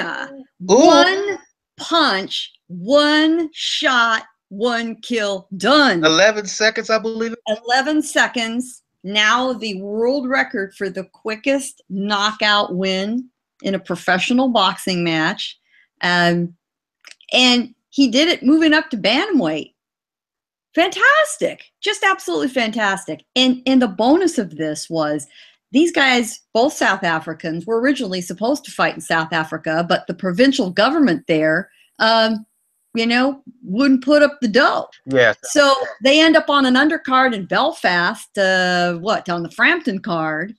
And, the fans who got their butts in the seats early got a major, major treat. And it was amazing. And just a superb knockout. I mean, picture perfect perfection, placed right to the jaw, and boom, done. One of the most violent punches you'll ever see. Just crazy. Yeah, that was a pretty devastation, as I would like to call it. Pretty devastation. Not just the punch, but how he in that short amount of time set up that punch. Shout out to you, Gail, for mentioning Zolani Tete on the year-end show. Tete, the best fighter in the world that nobody talks about. I'll go to you, Jacob. Your knockout of the year for 2017. This one's a tie for me. Crawford versus Ndongo, body punch knockout to unify the belts was spectacular. I love a body punch knockout. A body punch knockout is something that you don't see very often, and it was spectacular, especially on that stage. My other one would be Rungvisai versus Gonzalez. And because of the first fight being such a competitive, good fight where a lot of blows were landed, but the way that he put Gonzalez out was just, my jaw was on the floor. So those are my tied for knockout of the year. Scorsese. I'm gonna say Wilder Stavern was ridiculous, but I cannot give that fight of the year when there's real fighters getting knocked out. You know what I mean? Can't go there.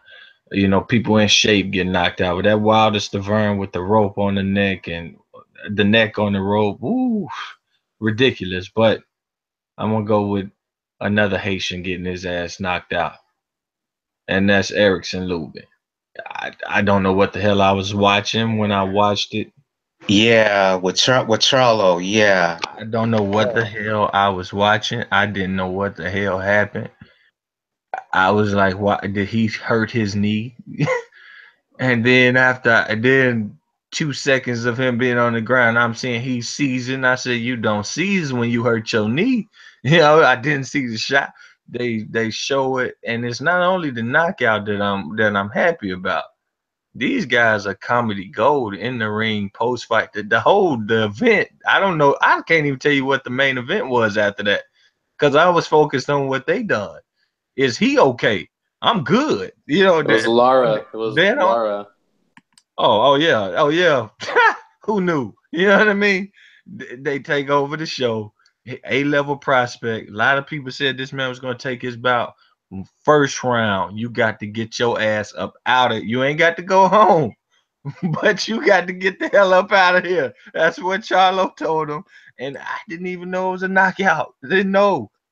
But then you see it, and it's he set it up, the feint before that and the punch before that. He set that up, and he just went with it the next time, let it fly and let it flow, and he killed him. He killed him. Beautiful. And he sea walked away from him. One thing, the other brother made J-Rock do the sea walk. This brother knocked him out and then sea walked away from his opponent. This is pretty dope. They got something going on here for me. You know what? I initially was going to say SSR and Chocolatito, that rematch. But Scorsese, you got me thinking now, because yeah, that Charlo Jamel, his win, his knockout over Lubin, because of the fact that people felt that Jamel was the underdog, because of the fact that Lubin was so highly guarded. He was thought of as just a champion in waiting, and for him to get caught early like that and just iced out from a short little shot that most fights didn't see. Most people didn't see. It was almost like a phantom punch, if you will, 2017 phantom punch. But you look on slow-mo replay, which is beautifully placed, and it took him out. And he couldn't do it. He just couldn't respond. I'm still going with SSR, but close second to Jamel and the way he took out Erickson Lubin. And I want to give a shout out to Gus, who's watching in the chat room on YouTube, watching the live show. And he mentions for Fighter of the Year, Milan Melindo, who current IBF champion at 108 pounds. Oh, that sounds good. Melindo, he beat Yagashi. Not only did he beat Yagashi, he destroyed Yagashi. Took him down, knocked him down 3 times, I believe, in either the first or second round to beat him. He also beat Hecky Butler, who's a multiple time champion in 2 weight divisions, and Melindo is going to be fighting a unification bout next week as well. So I want to give a shout out to Gus. Good choice right there, Milan Melindo, for Fighter of the Year for 2017. I just had to do that. Let's go to Upset of the Year. Just as a side note, though, Charlo also knocked out Hatley in a vicious fashion. Yeah. So he had 2 great knockouts. Yeah. He got multiple issues you can go with in this thing here lately. Yeah. And we have to say that change in trainers did him a world of good, because it has revealed a facet to his game that a lot of people had not seen from him. Because when it comes to the Charlos, Jamel seen us a little bit more skill, but not as powerful, not as having the one-punch knockout that Jamal had. We know better now. Indeed. I'm going back to you, Scorsese. Biggest upset in 2017. What you got? Jeff the Horny One Horn. Period.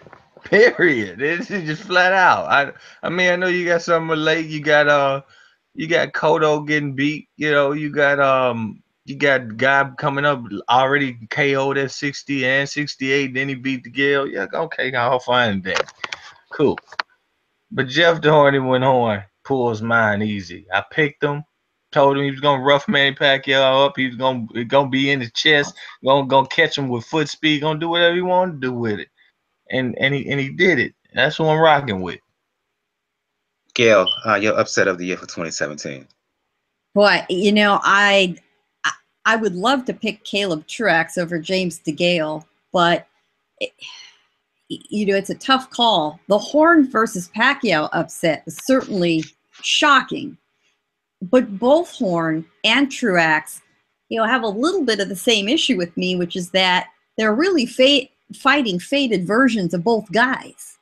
But I think for sheer shock value, it had to be Horn.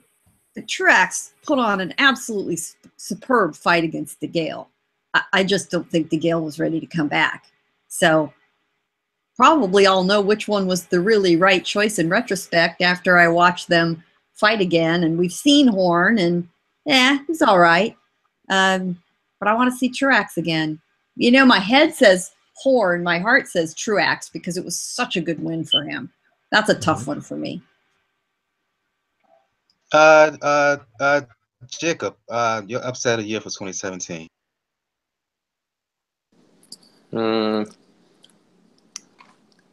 This is a hard one for me. I kind of want to go controversial. I don't know if it'll technically count. Do it. But in my opinion, Danny Jacobs over Golovkin. I thought he won that fight. Excuse me, he didn't win. Hello? I know. Well, I'm just saying that's why I say win. it's controversial and it might not count because I thought he won that fight clearly, and you know that's just my opinion. But if I had to pick someone that actually won, I got a backup here.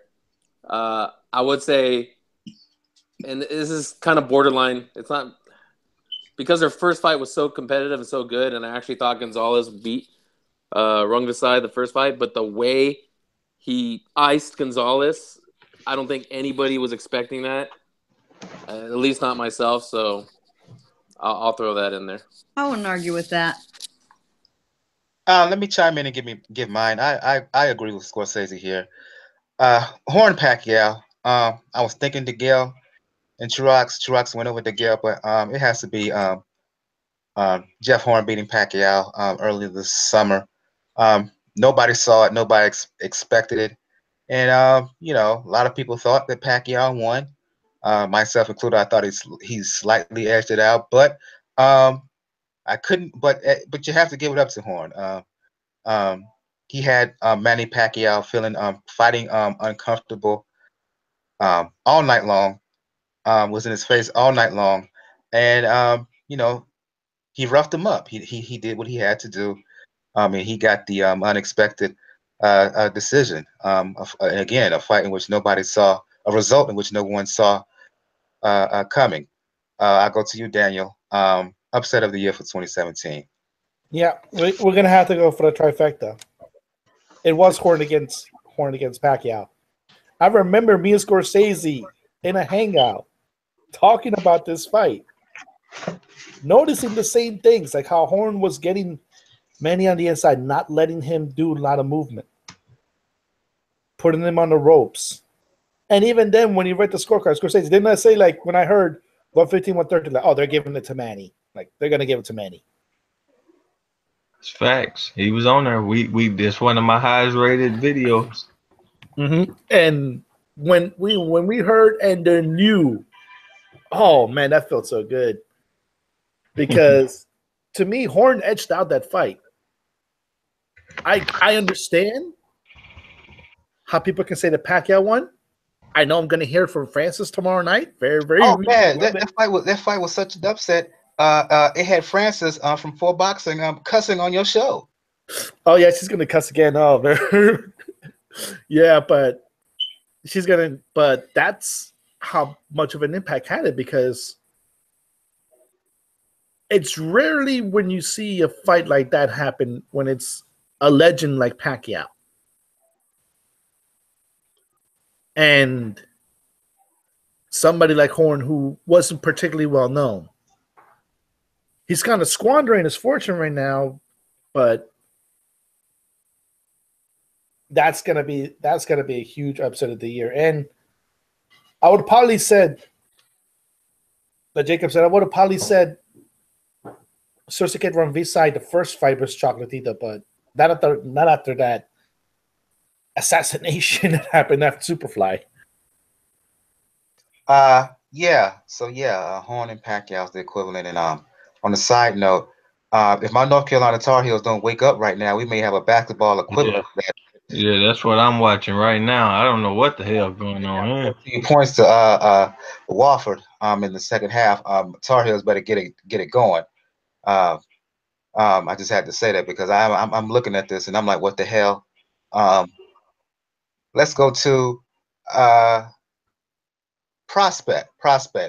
I'm going to you, Gail. You're out on the West Coast. You see a lot of fighters. You're at a lot of shows. So you see fighters that do not necessarily get on television, that many don't know about on the West Coast specifically. What's the one prospect that you have your eyes on that says to you, this kid, and this could be man or woman here, this fighter, they could do some things. The kid you got to watch is the 19-year-old out of Victorville, California, north of LA quite a bit, Ryan Kingery Garcia. This kid is 19 years old, 12-0, 11 knockouts. He just fought an 8-round fight and managed to get a stoppage. That's the most rounds he's ever gone with an opponent. He had a tough Mexican opponent in front of him. This kid has had some spectacular knockouts this year. Absolutely amazing. Very tall, lightweight. He's got room to grow and fill out so he can fight in multiple divisions as he gets a little older. But he's got the killer instinct. He's got the power. He's got the tools. He needs to season. He needs to learn to be a little bit patient sometimes. He's going to have to add some boxing skills because he's got such great one-punch knockout power at this level that he's very tempted to just go right in. Well, he's not going to be able to do that as he improves in opposition. So he's going to have to work on those skills. All that being said, he's exciting to watch. The fans love him. He loves the fans. He's very flashy. He's got, the good looks it takes. He fought on the Lemieux undercard and not on TV, but on the streaming presentation. He will start being seen, I think, in the next 12 to 18 months, on some Friday night ESPN cards, Golden Boy cards. He's a Golden Boy fighter, so they keep him very busy. Fought 5 times this year. That's something I also really like out of a prospect. And again, 19 years old. Amazing. Jacob, you're also out in the West Coast. You're at the StubHub shows. You're at a lot of smaller shows. Same question posed to you as I posed to Gail. I'm going to pose it in the same way. Of all the fighters out on the West Coast, because that's really the hotbed of boxing on the Southern California circuit. That's the hotbed of boxing here in the States. What fighter do you have your eye on, again, man or woman, that says to you, they can do something here?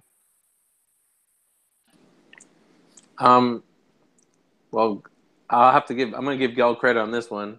She's been talking about Ryan Garcia for a long time, and I've had the pleasure of seeing him a couple times, and both times he won in spectacular fashion.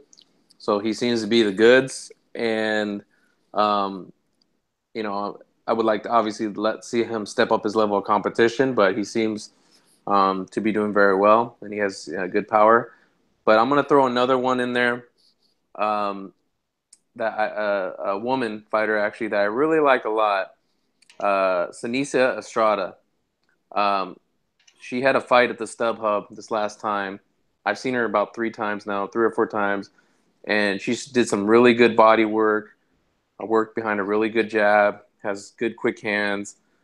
She beat an opponent. I think I can't remember if she's Korean or, but had been in a lot of fights.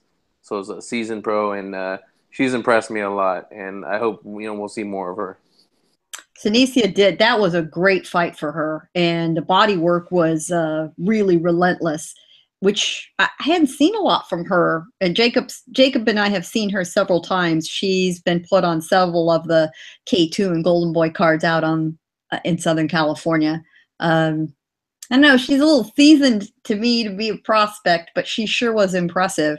What I did not see on the docket, gentlemen, we should pick a women's pro fighter of the year as well. We've got enough critical mass now. I think we can do it.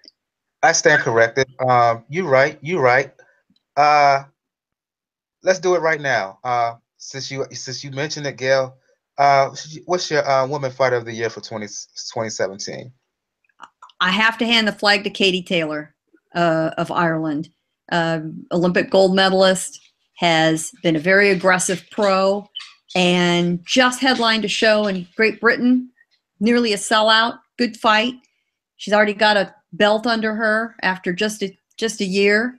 And there's a lot of good choices this year, which is why it's time for us now to be able to pick an actual woman's fighter of the year. She, to me, is symbolic of where women's boxing is going. And she's pretty much there. I mean, there's a lot for her to still learn as a professional, but very, very impressive year for Katie Taylor. And for the record, I'll say Cecilia Brækhus, #1 pound for pound fighter in the sport. She keeps proving it over and over and over again. Impresses every time that she's in there. To me, she's the face of women's boxing. She just keeps doing it. She's the goods. You never doubt it. Never. She is overwhelming when she gets in the ring. So indeed, I'll go to you, Scorsese. We'll get back on this women's topic in a quick second. What prospect do you have your eye on and say they can really make some moves here in the next, say, 12 to 18 months? I don't know about if he's gonna be ready in 18 months, but Garcia, I do like him. But one that I don't know why I like it. The dude's just fun. He's a daredevil. I can't pronounce the last name, but it's gotta beat Lomachenko in the amateurs. And Gus was speaking about him the other day, and they overturned the decision. But it's Robinson Conceição. I think they mess it up on the Top Rank stream all the time. The dude fought like 5 times this year. He is a ridiculous body punch. He's a ridiculous puncher everywhere. He's all over the place. He's tall he's like 5'8" at the weight. I like him. Out of Brazil, I think he won silver one time, then gold the next. I like him.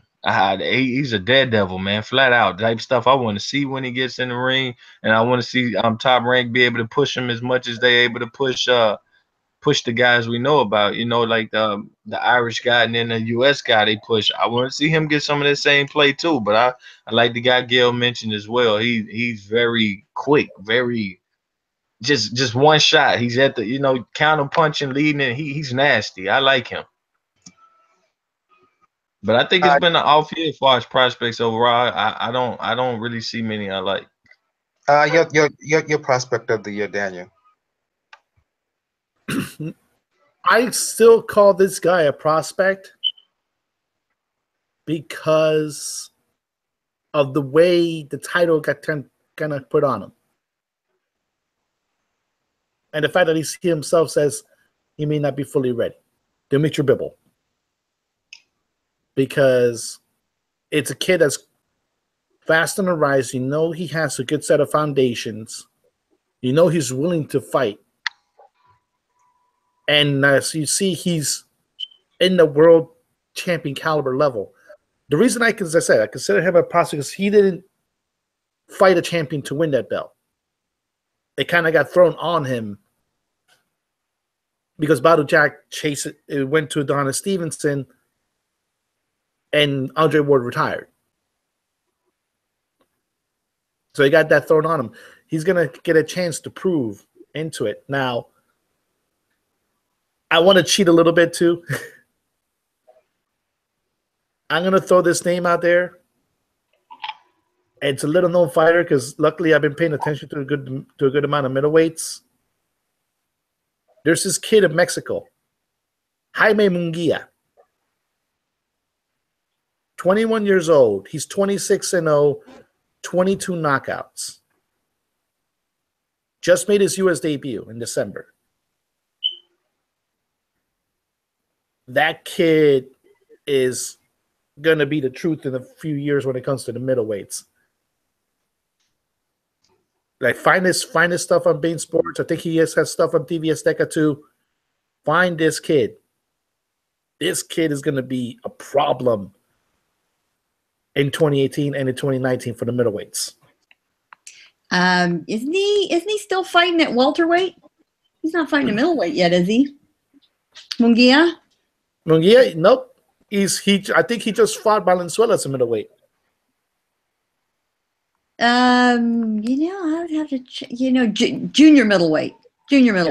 Yeah. So he has come up from welterweight. Yeah, that's a great call. And he is signed to Golden Boy, as far as I know. So we're going to be seeing a lot more of him. He'll definitely get some exposure on ESPN. So you're out. Good call. Definitely another guy to watch out for. And he is undefeated too. And he is, I think, 20, 21, so another youngster. I'm going to UK with my pick. I want to pick Daniel Dubois, the heavyweight, only 19 years old. Tasty. I want to pick him based on what I've seen and based on what the gym stories I've heard. Anthony Joshua specifically, how he put Joshua on his ass in a gym session over a year ago. So he's a close second. First, I want to go with and I also want to give a shout out to a middleweight prospect, Linus Udofia. I've seen video of him. I've interviewed him twice. That's a little bit of bias on my end, but he's a good dude, a really good story, and he can fight. He can fight. But my official pick for prospect of the year is welterweight, junior middleweight, Josh Kelly. Last week we talked about Katie Taylor and her bout, her win. Well, Kelly, he fought on the undercard, 6-round stoppage. He's flashy.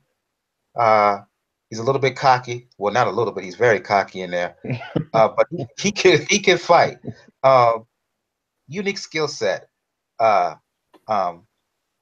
This is going to be biased. This is maybe wrong to say generalized here, but unique skill set for a UK fighter. Fights with his hands low. Kind of remind me of Hamed, but except he's not as straight up as Hamed was. But he's a guy to keep an eye on, particularly in that welterweight, junior middleweight division. I mean, I could easily see him in 6 months to a year spanking a Liam Walsh, let's just say, or Liam Smith in a title fight there. So yeah, that's my prospect of the year. I want a ranking, however you want to put it, of 2017. 1 to 10, 1 being garbage, 10 being oh boy, it's great. Going to start with you, Jacob. A lot of people have talked about how great 2017 has been for boxing. I want your official rating, of the year in boxing for 2017. For me, it's a solid. I would say a solid 9. I can't remember a year that had this many, matchups or this many good fights. It just seemed like month after month. I mean, I think we had like one lull, but month after month, we would get, we were hearing of, great fights, and I got to attend, quite a few. So it was a very memorable year for me, and I think it's definitely deserves a solid 9. Scorsese. It was great in the first beginning of the year, and it died. And that funeral that we had to have, it took a lot out of me. I'm giving it a 5 because it's like you just can't just drop it. Yeah, you can't just drop I want it all. Like if you gonna do it half the year, you're gonna get half of what you deserve. It was great in the first beginning, and then later this year, just like, well, I wasn't looking forward to nothing on the schedule, and I voiced that. I voiced that on my channel. It just, I mean, it just died. Like it was there. It was there. You rate the first 6 months. I'm going to 9 somewhere. I'm good. Next 6, I'm just like, all right, I'm just here just because I'm here. So I got to give it what it deserves. You know, it did half the way, so it gets half the grade. Daniel. I'm gonna say an 8. It was a really good year. We saw a lot of really good matchups. But the problem is some of them got tainted a little bit. Obviously, when we saw Canelo Triple G, it got tainted a little bit by that Adelaide-Bird scorecard. Like I said, we technically saw history in two-time Olympic gold medalists fight in Loma and Rigo, and then Rigo winds up quitting like a punk in the middle of the fight. But overall, there's been a lot of movement this year. Like I said, you saw a changing of the guard in the heavyweights. You saw division get completely unified. You saw fights that you didn't think were going to happen actually wound up happening. You saw people coming up in weight divisions that a lot of people don't pay attention to, looking at the Superfly card. And we saw a lot of good fights and a lot of good fighters retire from the sport. As far as finances, it's a boon because I'm pretty sure there's going to be a good amount of accountants that are going to count the circus that was Mayweather McGregor. But it was a great year. Like I said, a couple of things hurt me, but you can't discount the fact that this year a lot of people stepped up, a lot of fights that we wanted were made. Let's just hope that in 2018, a lot more of that happens. How do you rank the year, Gail? I'm going to split it right between Jacob and Daniel, an 8.5 for all the reasons said. Great year, not a perfect year, a few problems, but I'm certainly not going to complain with an 8.5 year in any year. I found plenty to highly entertain me. Now I'm willing to watch, a streaming card from Quebec. So, I'll take my boxing wherever I can get it. Any night of the year around the world, especially with the technology we have now, you can see some great fights. It doesn't mean you're going to know the names of the guys or the ladies who are in the ring, but I guarantee you there's boxing entertainment to be had out there. And we have access to it more than we ever have before. I'm going to play it like a spades game. I'm going to rank it an 8 with a possible. And the possible moving it up to a 9. You had the big heavyweight fight with the potential of the next star in boxing. In my opinion, consistent fights all throughout the year. You had a guy in Bud Crawford who I think clearly established himself as #1 pound for pound fighter. You got 2 tournaments going.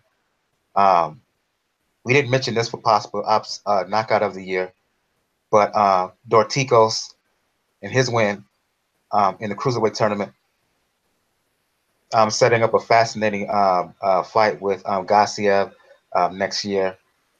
You got 2, like I said, 2 tournaments: cruiserweight tournament, super middleweight tournament. Stunning defeat of the perceived pound for pound #1 guy in the world in Chocolatito. Who else? Good, like I said, good fights all around. Upsets, knockouts, competitive action throughout. So yeah, I'm gonna rank it an 8, a possible 9. I'm gonna give a shout out to EJ Live in who's in the YouTube chat talking trash, talking a lot of trash. One more quick topic regarding 2017 that just came to my mind. What was the biggest disappointment in 2018? And I'll just leave it up for anybody who wants to respond. The biggest disappointment in 2017.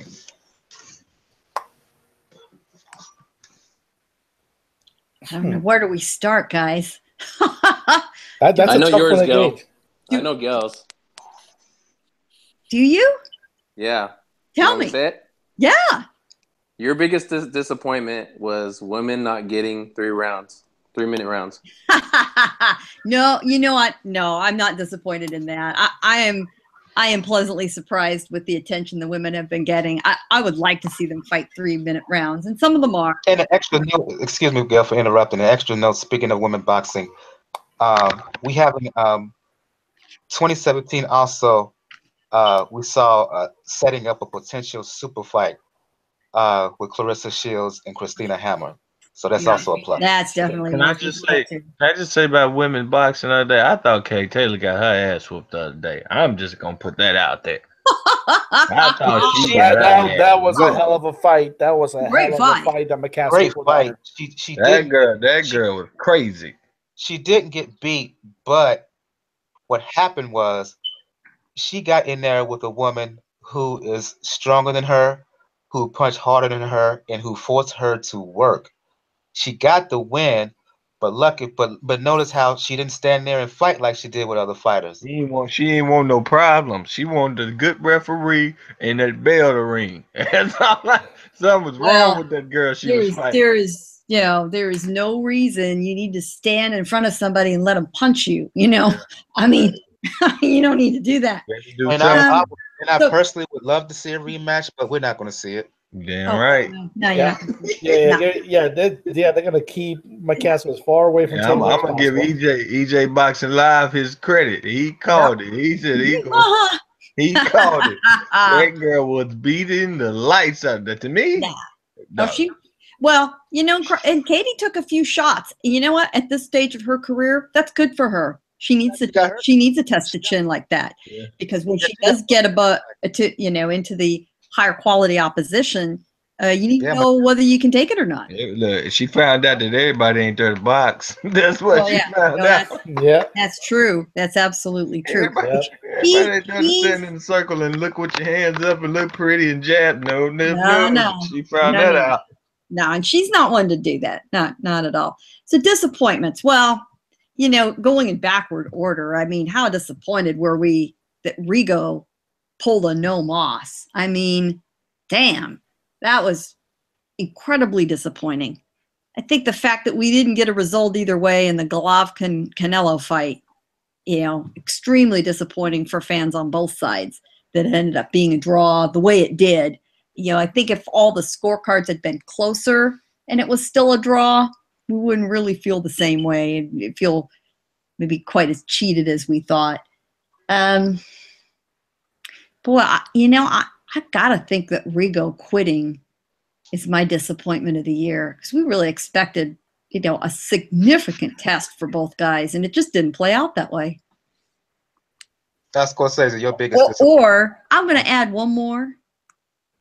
The other disappointment was how much insane attention was given to that travesty of a show in late August in Las Vegas. And I'm not even going to say who the combatants were, but the fact that everybody's attention was diverted off to that when they should have been paying attention to some real athletes.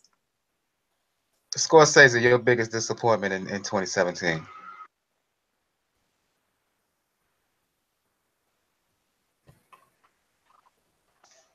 Unmute your mic, Scorsese.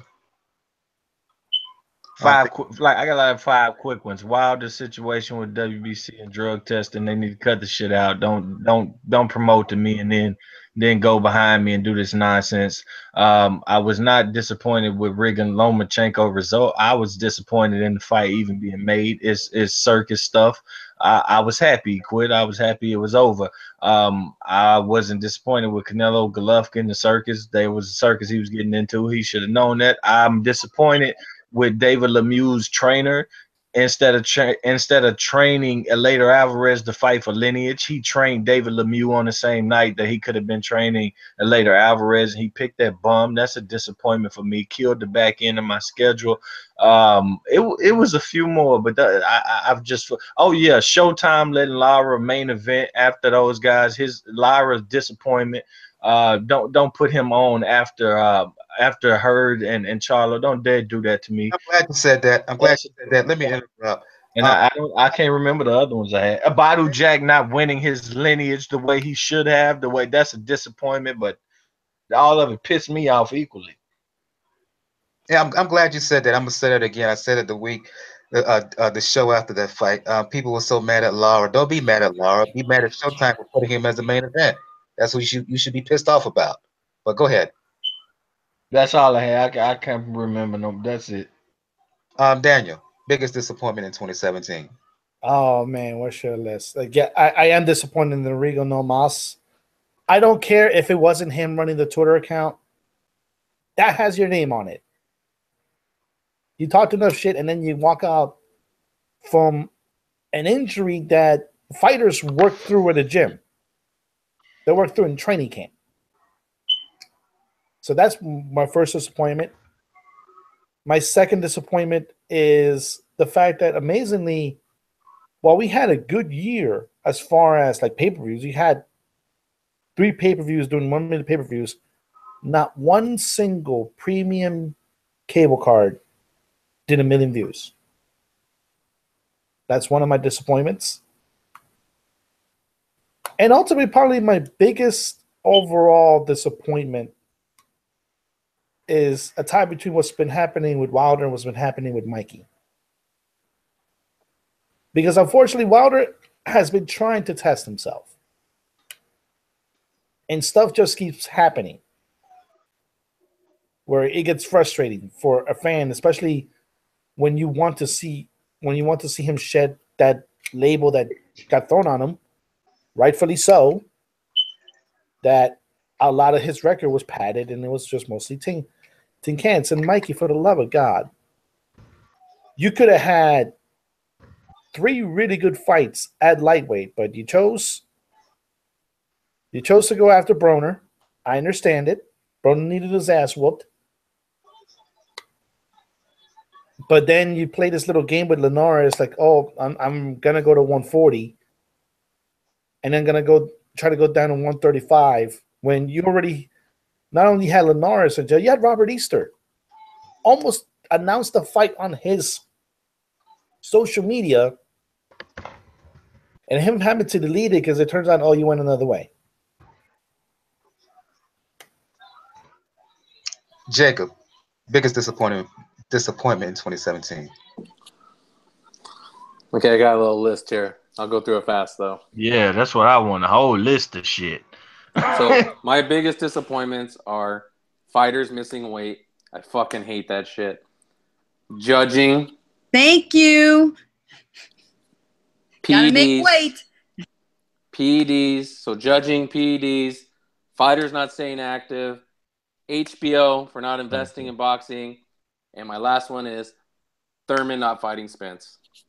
I like that. I direct that one right at Heyman. Everybody getting knockouts and you putting them on year layoffs and shit afterward. Y'all need to get y'all shit together over there. That killed the back end of the schedule.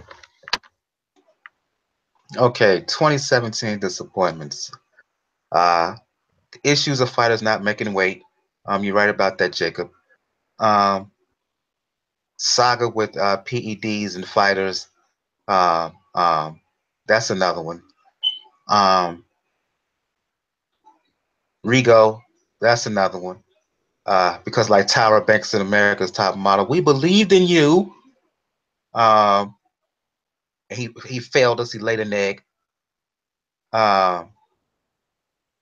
And Gail mentioned it. That event on August 26th. The fact that fight was even made, and subsequently, how Conor acted and how Floyd let him get away with acting that way. How Floyd let Conor get away with talking about him and treating him in a certain way. With the monkey comments, was sitting here rubbing his head and all that in a disrespectful way. And not just the monkey comments, but what Conor said in response to that during a press conference. because of all that, and because people foolishly thought this dude McGregor had a legitimate shot to win, when there was a no-hoper from the beginning. The fact that this was even a sanctioned boxing match, the only saving grace was that Mayweather did what he had to do and won for the sport's sake. Because as this event, as this, in my mind, farcical event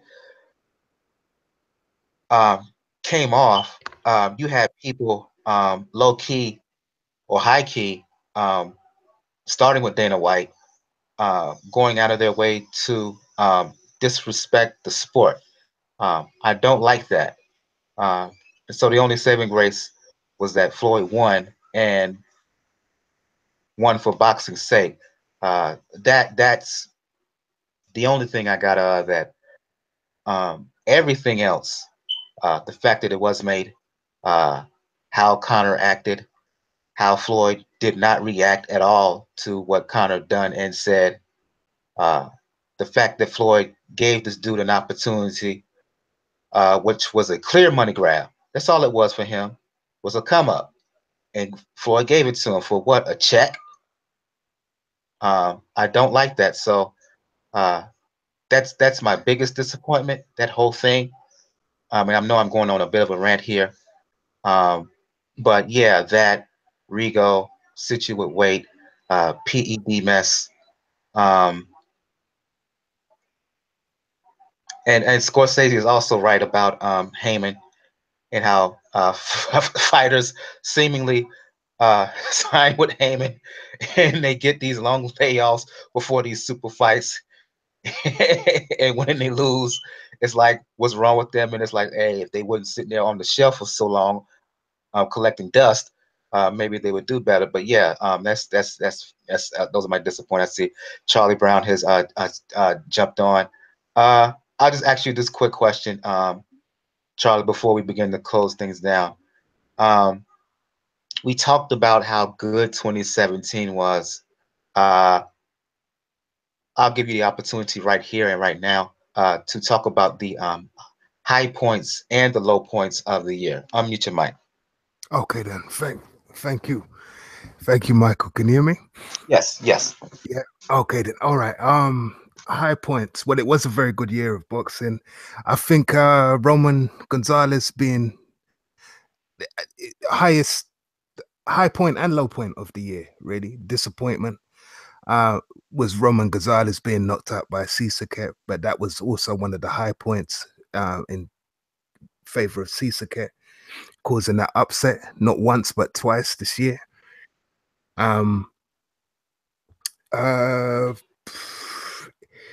One of the low points, Demetrius Andrade, and the continued his career, you know, him sitting on the shelf, not really fighting regularly, making his skills evaporate. That was a low point for the year. The WBC's handling of the Luis Nery and Shinsuke Yamanaka case, that was one of the biggest low points of the year. They should have made the fight a no contest, as well as giving Yamanaka back his belt, that he should still be unbeaten and should be on his way to matching one of the greatest, or longest reigning Japanese fighters in history, which he was well on his way to doing before that loss to Nery. And we know now that Nery did pop dirty. I know he was kind of reinstated in a way, but there was a whole heap of double standards there. Anyway, whatever the case was, whether he was innocent or not, that fight should have been made a no contest, regardless of that. Let me think of some high points. Well, another low point was James DeGale losing to Caleb Truex as well. Not giving himself the right time to heal or the right amount of fights to get himself back to, or whatever the case was, whether he took Truex lightly or he overtrained, which we're starting to hear behind the scenes. He might have done that. That was definitely a low point. The high points of the year: Anthony Joshua beating Vladimir Klitschko in the fashion that he did, getting up off the canvas to do it.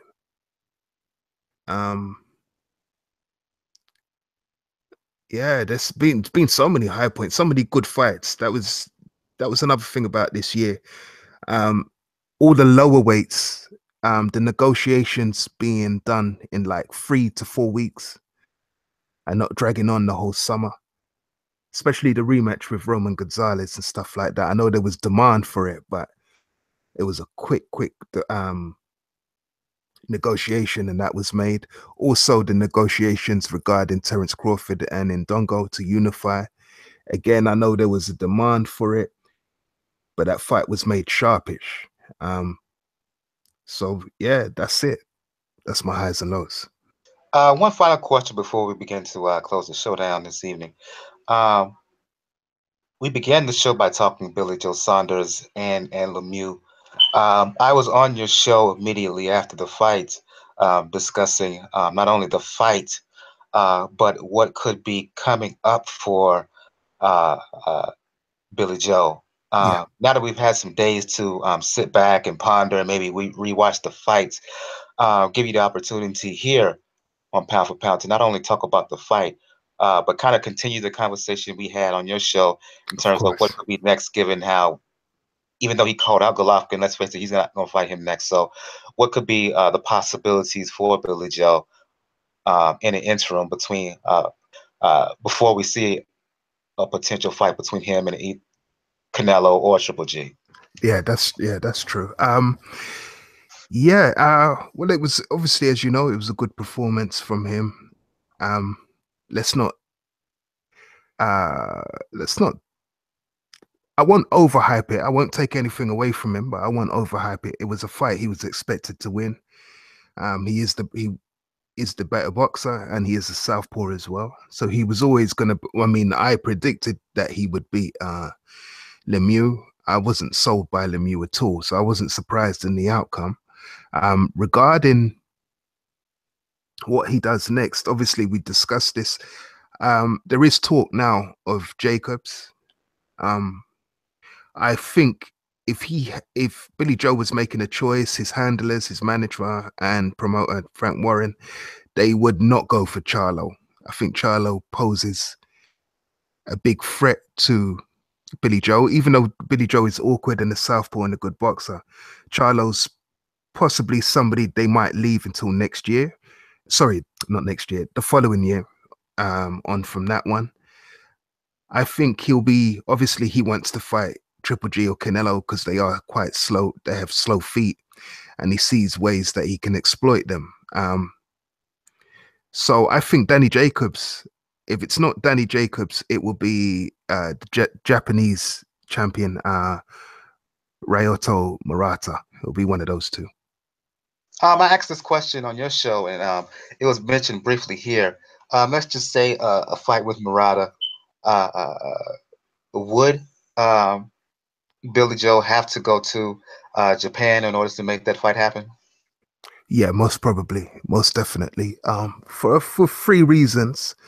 One, I could see Dominic Ingle possibly liking the fact that he'd be very keen to get Billy Joe on the road, because as you know, Billy Joe's major problems are his discipline outside of the ring. Now he has moved away from his community to live with Dominic, well, not with Dominic, but up in Sheffield. So he's moved away from the distractions that got him, overweight and all the other stuff he was doing in the past. So I think that it works out for him. He said he's better when he's on the road, and I know what he means by that, because it was the same thing in the Olympics. He's just better like that. As an amateur, he was like that because he's away from distractions. So yes, that's number one why I could see him going to Japan. Number two, he doesn't really seem to sell out arenas that much.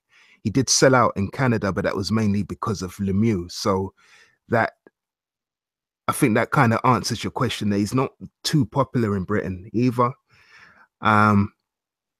Like I said, he would have to be well behaved in Japan, if you know what I mean. So I could see that happening. For that reason, Murata can sell out in Japan, and there's a lot more people in the Far East. They could maximize possibly on the television networks. So that's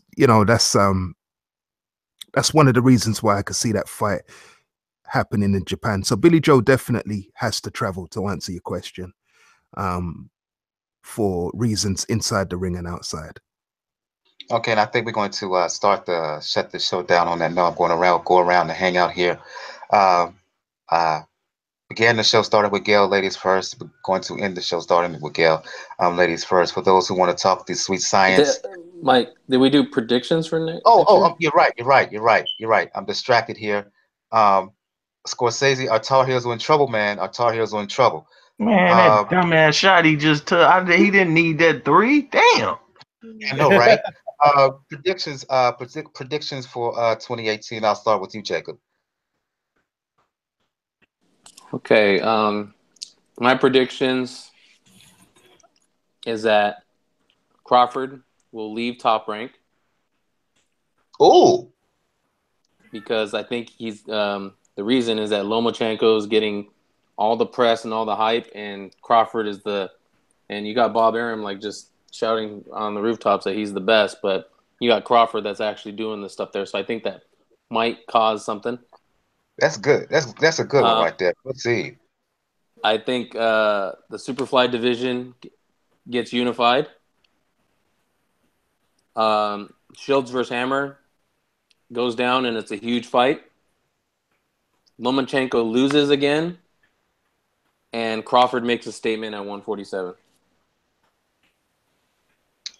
Charlie Brown, predictions for 2018 in boxing. Yep. Anthony Joshua beats Joseph Parker, and I see Ortiz beating Deontay Wilder on points. I see him being beaten by Anthony Joshua next year. So that's how I see it. I could see Terence Crawford beating Jeff Horn. And possibly defending the WBO belt against a lesser opponent next year. I see Saket narrowly winning on points against Juan Francisco Estrada and becoming number 1 at Superfly. And I can also see him, I'd hate to say this because it's one of my favorite fighters. I see him beating Naoya Inoue as well. I see him knocking him out next year. Yeah, so far that's my predictions. I don't know about that Inoue night prediction, but that's a discussion for another day. I like that. That's bold. I like it. Bold. It is bold. I'm not ready to go there yet. Put it this way, I can see both fighters beating each other. Go to you, Gail. Predictions for 2018. Yeah, I don't know about that Inoue fight, but I do like the prediction about unification in the super flyweight division. I think that's right on target, especially with all the great matchmaking that's being done, led by K2, sounding the charge there. I do think we're going to see another few good headline cards with women at the top, and I think Shields and Hammer will be one of them. I think Manny Pacquiao is going to have one more fight, get beat again, and retire, finally, for good. It's about damn time. I also think Keith Thurman's going to lose this year. I think he's been away too long and he's been a little too comfortable. I mean, married life is great and all that, but I portend not good things for Mr. Thurman having been out of the limelight this long. I'll leave it at that. And I actually think we're going to see Joshua and Wilder before the end of the year. There's too much money involved. And my Tar Heels are about to go down. Damn it. Yeah, damn it. Go to you, Scorsese, kind of to get your distraction away from the game, because our Tar Heels about to lose to Watford of all folks. Watford. Predictions for 2018. The Tar Heels won't be worried about this loss in 2018.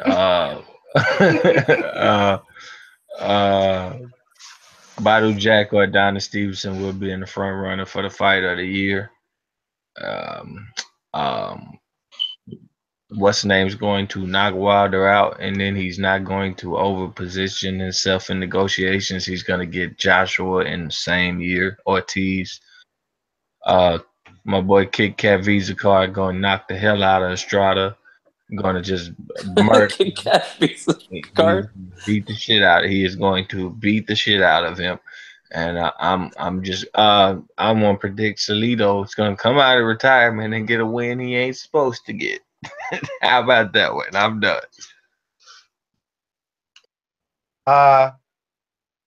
Daniel, your predictions for 2017. For 2018, I predict that all 4 sanctioning bodies will have some version of the clean boxing program by the middle of the year. Predict that you're going to see Joshua Wilder by the end of the year. It's too much money, and it'll be for the belts, all of them.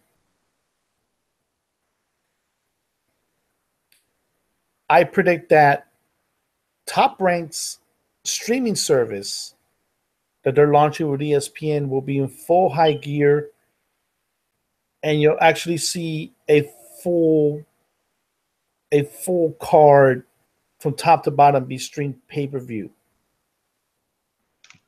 A major card.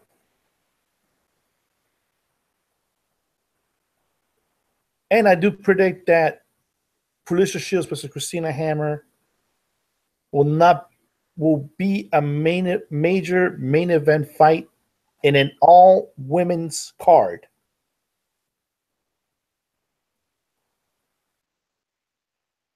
Okay. Again, I'm distracted. Wofford. Damn it, Wofford, man. Wofford. Okay. Let me get myself back together. Focus, Mike. Focus. Yeah. Land the plane. Land the plane. Prediction. I know. I'm. You know, this is my show. I should get my stuff together. Get some act right. 2018 predictions. A lot of discussion on the YTBC from multiple sides about Wilder and Joshua. I've stayed away from it purposely, but I believe the conversation will be considered null and void about who is scared and all that, because my prediction is if they don't fight in 2018, there will be a signed, sealed contract for them to fight in 2019. So all this talk is going to be for naught. The fight will happen. Prediction. I believe it was Daniel who said this. We will see a women's super fight between Christina Hammer and Clarissa Shields, and we will see Cecilia Brackers fight in the United States. Another prediction: if the Badu Jack Stevenson fight happens, Jack is going to win. Ooh. Yeah, I said it. It's possible. It's possible. Badu Jack is going to win. Bob Arum will continue to deride Lomachenko.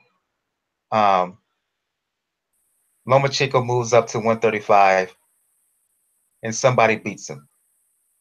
Norris. Somebody beats him at 35.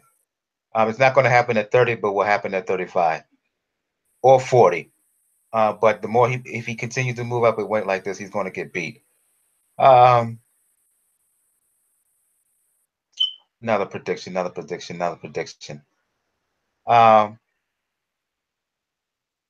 Keith Thurman will continue to duck Errol Spence. And the more he continues to duck him, the more people will have an opinion, will have the thought that Errol Spence is the #1 welterweight in the world, is the best welterweight in the world, and not Keith Thurman. Pacquiao will have his last fight in 2018, whether he wins or loses.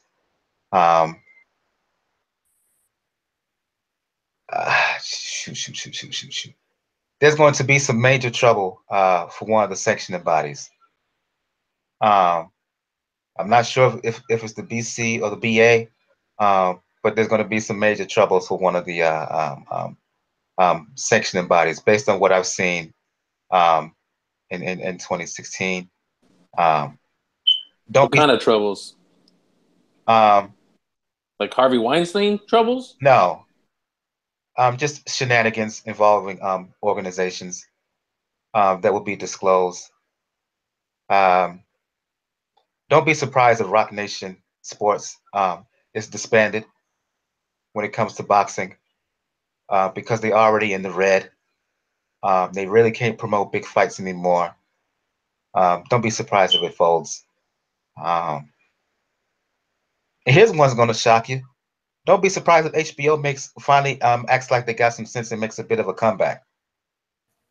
They won't surprise what Showtime is doing, but they won't continue to put on piss poor performances either. So yeah, that's at least some of my predictions in 2018. I'm gonna throw this one at you because I just thought it because of the whole Mikey situation. What's happening here? This one's going to be a long shot. But I say that Oscar and Richard Schaefer buried a hatchet. Out of necessity. That is a long shot. That's a real long shot. Yes, it is. I was going to say that. Yep. That's like Gus odds. Man, that's a I mean, that's a Carl Lewis leap circa 1988, man. Yeah. I said they buried the hatchet, but they have to do it out of necessity. They won't do it voluntarily. Oh, well, unless the hatchet is buried in somebody's back. Hey, speaking of Richard Schaefer, his WBS is it World Boxing Super Series finally gets American TV dates in the second go I around. was There just you go. about to say that. Good call. Yes. Good Just about to say that. Yes. Especially it better be the cruiserweight final. It better be the cruiserweight final. Another prediction. I mentioned a new time. They're gonna mention the new classes in January. This time they get a American TV deal. Let me piggyback on that. If 175 they'll get as well. Yeah. Go ahead, Charlie. I'm sorry, I was talking So over you. I think I just got the feeling it's gonna be 175. I'm not gonna say heavyweight because I think there's too much politics involved, but it'll definitely be a 175 tournament that they do next, and one of the lower weights. They need to be featherweight. Maybe flat. Maybe fly. I was thinking maybe flyweight. It's going to be one of the really low ones where there's not too much. Please let me want to wait. Please let me want to wait. I want Higa to get some shine. So yeah, I want to wait. Higa's at 112 though. That's right. He moved up. God damn it. No, he never moved up. He's been at 112 his entire. I thought he was the 108. Nuh-uh. He's been at 112. He won the title at 112. You thinking of in a way. No, not it was in a way 115. He's thinking of Tanaka, I think. Yes, my boy. Yeah.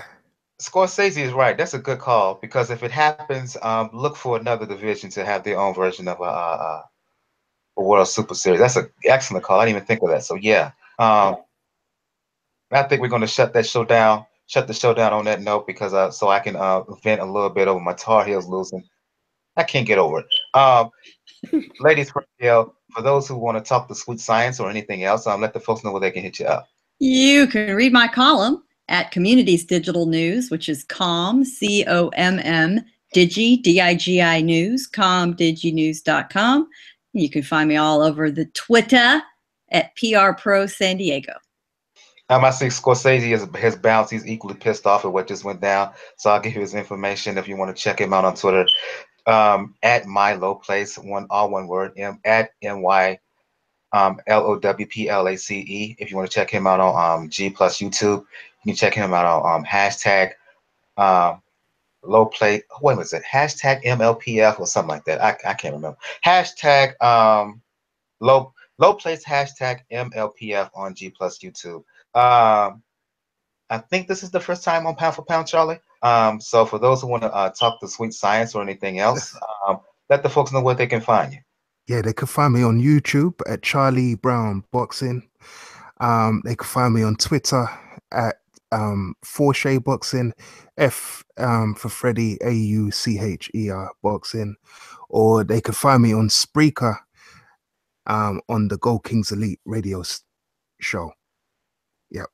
Indeed. Thank you for joining us on the show. We're going to have you back during 2018 for sure. Yep.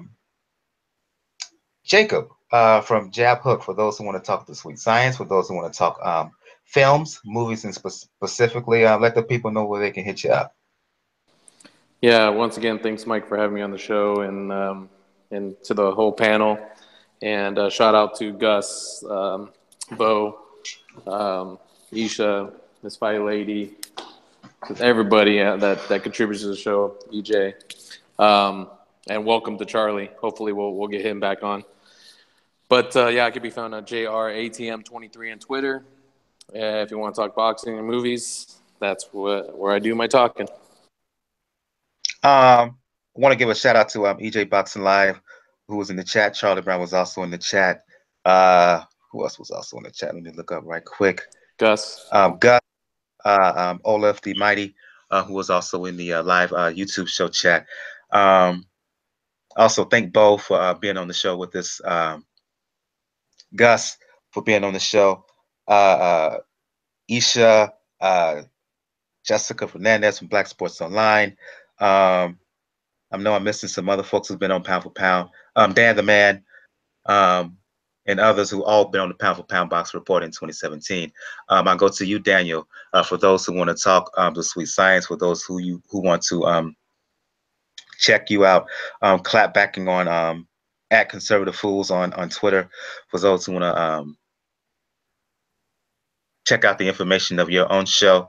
Let the folks know where they can find you. For those who also want to talk NBA with you, specifically the Miami Heat, let the people know where they can hit you up. Yes.